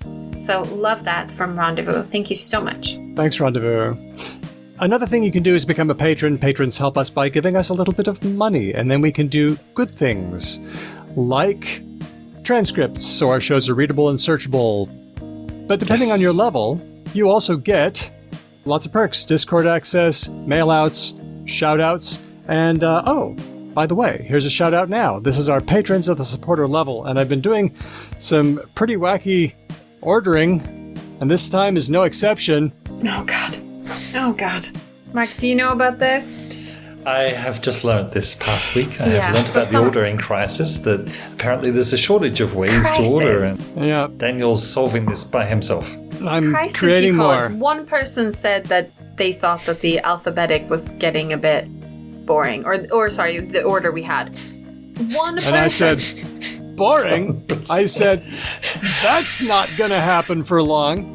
So this time we're ordering the names by how close they are to the alphabetical order. So what I did was, I took the letters in their name and I alphabetized them and compared that to their actual name, and then I used a measure called the Levenstein distance to see how many additions, deletions, or transpositions it takes to get from one string to the other. So for example, in Daniel, you'll have to first swap the A and the D. That's one change. How many others? Now I had to normalize it because I didn't want to punish very long names, which would require a lot of transpositions. So after figuring out the Levenstein distance, I divided it by the number of letters in the name. Wait. Hold on. So, if you have the username ABBA, you first alphabetize it to make it AABB, and then you count the difference between ABBA and AB, and that's a number. So it would have you would have 2 changes. You have to change one B to an A and one A to a B. That's 2. That's the Levenstein distance. But then I divide that by 4. The number of letters in the name. Oh, the number of letters in the name. Okay, not always 4. That's right. Not always 4. So, for example, Matt is almost there with a Levenstein distance of 1. But I mean, he would be, wouldn't he? He's got a short name. There's less chances to screw up. So, here are our supporters. Chris W. Chris, you were almost there. Just twiddled the R and the I. Diego, again, just twiddled the I and the E. Larry, nice going. Just about alphabetical there, buddy. Rhina, Felicity, Cheyenne. 2 long names. It's harder for a long name because long names tend to get punished, but those letters are well in order. John Troy, Tony, Manu, Andy, Alyssa. Oh, shame about the Y. Better if your name had been Alassie. But anyway. Matt, Renee, Amir, Jack, and Rosh. Now we're getting to the names that are not so much in alphabetical order. Whitney. Ooh, that W at the front. Rianne, Elias, Termi, Helen, Lissa, Tig, Pharaohcat. Long name, but mostly in order. Chris L., who comes down much later on the list than Chris W. because that L was stuck in the middle. Sam, Nikolai. So bad.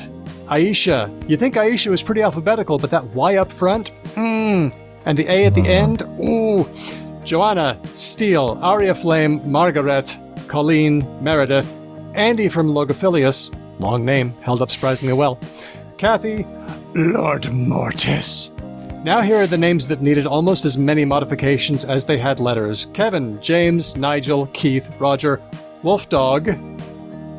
Can I get an AU? No. You're not getting anything, Daniel. You're not only reordering the names, you're also basically reviewing people's names. That's right. Only alphabetically, not for euphonious nature or anything like that. Ignacio, Molly D, Grammarian, Christopher, Kenny Archer, Angry Balls, Sonic Snedgehog, Nasrin, Stan, Lewis, Kate, Tim, and our newest patrons at the listener level, Murray Luke and Bill. At the friend level, Brotlet, and our new free members, M. Zhang, B, and Twix. That's not Twix as in the chocolate bar, it's got a CKS at the end. Yeah, those are free members. We have free members. Maybe come on over to Patreon and sign up for that. What will happen? We don't know. Maybe something good. Thank you. Your name will be introduced in an order you did not expect. Yes. And then critiqued alphabetically. Okay, Mark, last bit's yours. Last bit mine.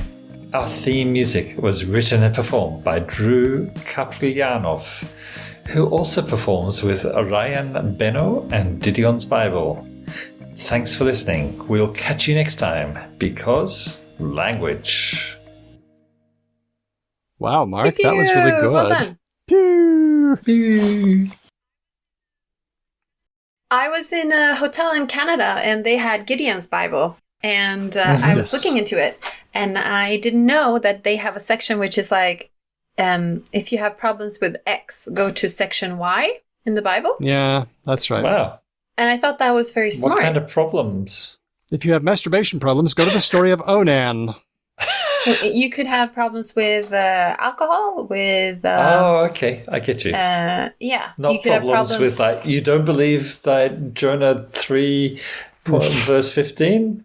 Go and see Matthew 3:22.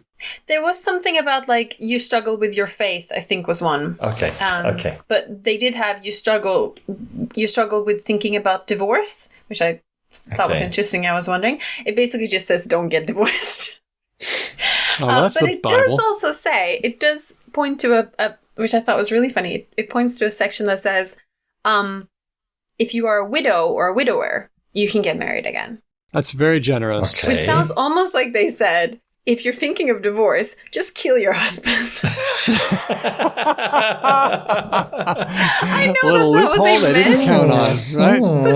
But that it only points to that section. It doesn't also reference like do not kill. So I don't know about that. If you struggle with thinking maybe the Bible isn't scientific, sorry, got nothing for you. Just don't blend Yeah. those fabrics. Let's just go to the verse Yeah. about the four corners of the earth and so on. The earth rests on pillars, doesn't it? That's what I read. I don't think that's actually in the Bible, is it? Is it Yeah, pillars of the earth? It's Job. Yep.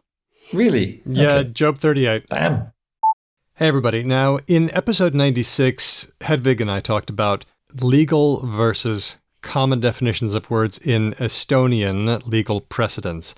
Turns out we have a listener who is, though not a legal professional, somebody who works in the Canadian legislative publishing process. So it's a long comment. I'm just going to play it, and I hope you enjoy. In Canada, we do not have a language academy like some countries or languages do to tell you which words are right and which words are wrong, or which words are good and which words are bad. However, words in legal texts do need to have very specific meanings. This is important because if a law says something happens once a month, does that mean once every 30 days, 31 days, 29 days, once from the first day of a particular month to the last day? What about a year? Is a year 365 days? A calendar year? A fiscal year? Whose fiscal year? These are some really simple examples, but you can probably tell how this can get even more complicated. To avoid this ambiguity, we use defined terms in our statutes. I'll share some interesting ones later, but in essence, defined terms are meant to explain that when reading this act or these regulations, this is exactly how you are meant to interpret this word. It cannot mean anything else for the purposes of this particular statute. Another reason to include defined terms is to shorten something that you're going to see repeated a lot in the text. Here's an example from our Income Tax Act. Agreement means the Convention on Mutual Administrative Assistance in Tax Matters concluded at Strasbourg on January 25, 1988, as amended from time to time by a protocol or other international instrument as ratified by Canada. Clearly, henceforth, I would rather just say the agreement and not have to repeat even the title of that convention. We don't have to formally define every single word. Definitions are only needed if the meaning is meant to depart from the commonly understood definition. If the term is expected to be well understood by the intended audience and unambiguous, we don't write a legal definition. Similarly, if the intended meaning comes up with the first dictionary search, we don't have to define it. A lot of jargon does come up in specific areas of law. Do not get me started on tax law. But as long as the intended audience gets it, you're probably good. Don't be fooled though, some common words are actually defined in legislative texts that give more specific definitions than their common understanding. A big one that comes up a lot is the word person. Section 35 of the Interpretation Act tells us that person includes a corporation. This is more important in some statutes such as tax law where legal entities are specific things. Otherwise, if we want to refer to a human being, we need to say something like individual or natural person.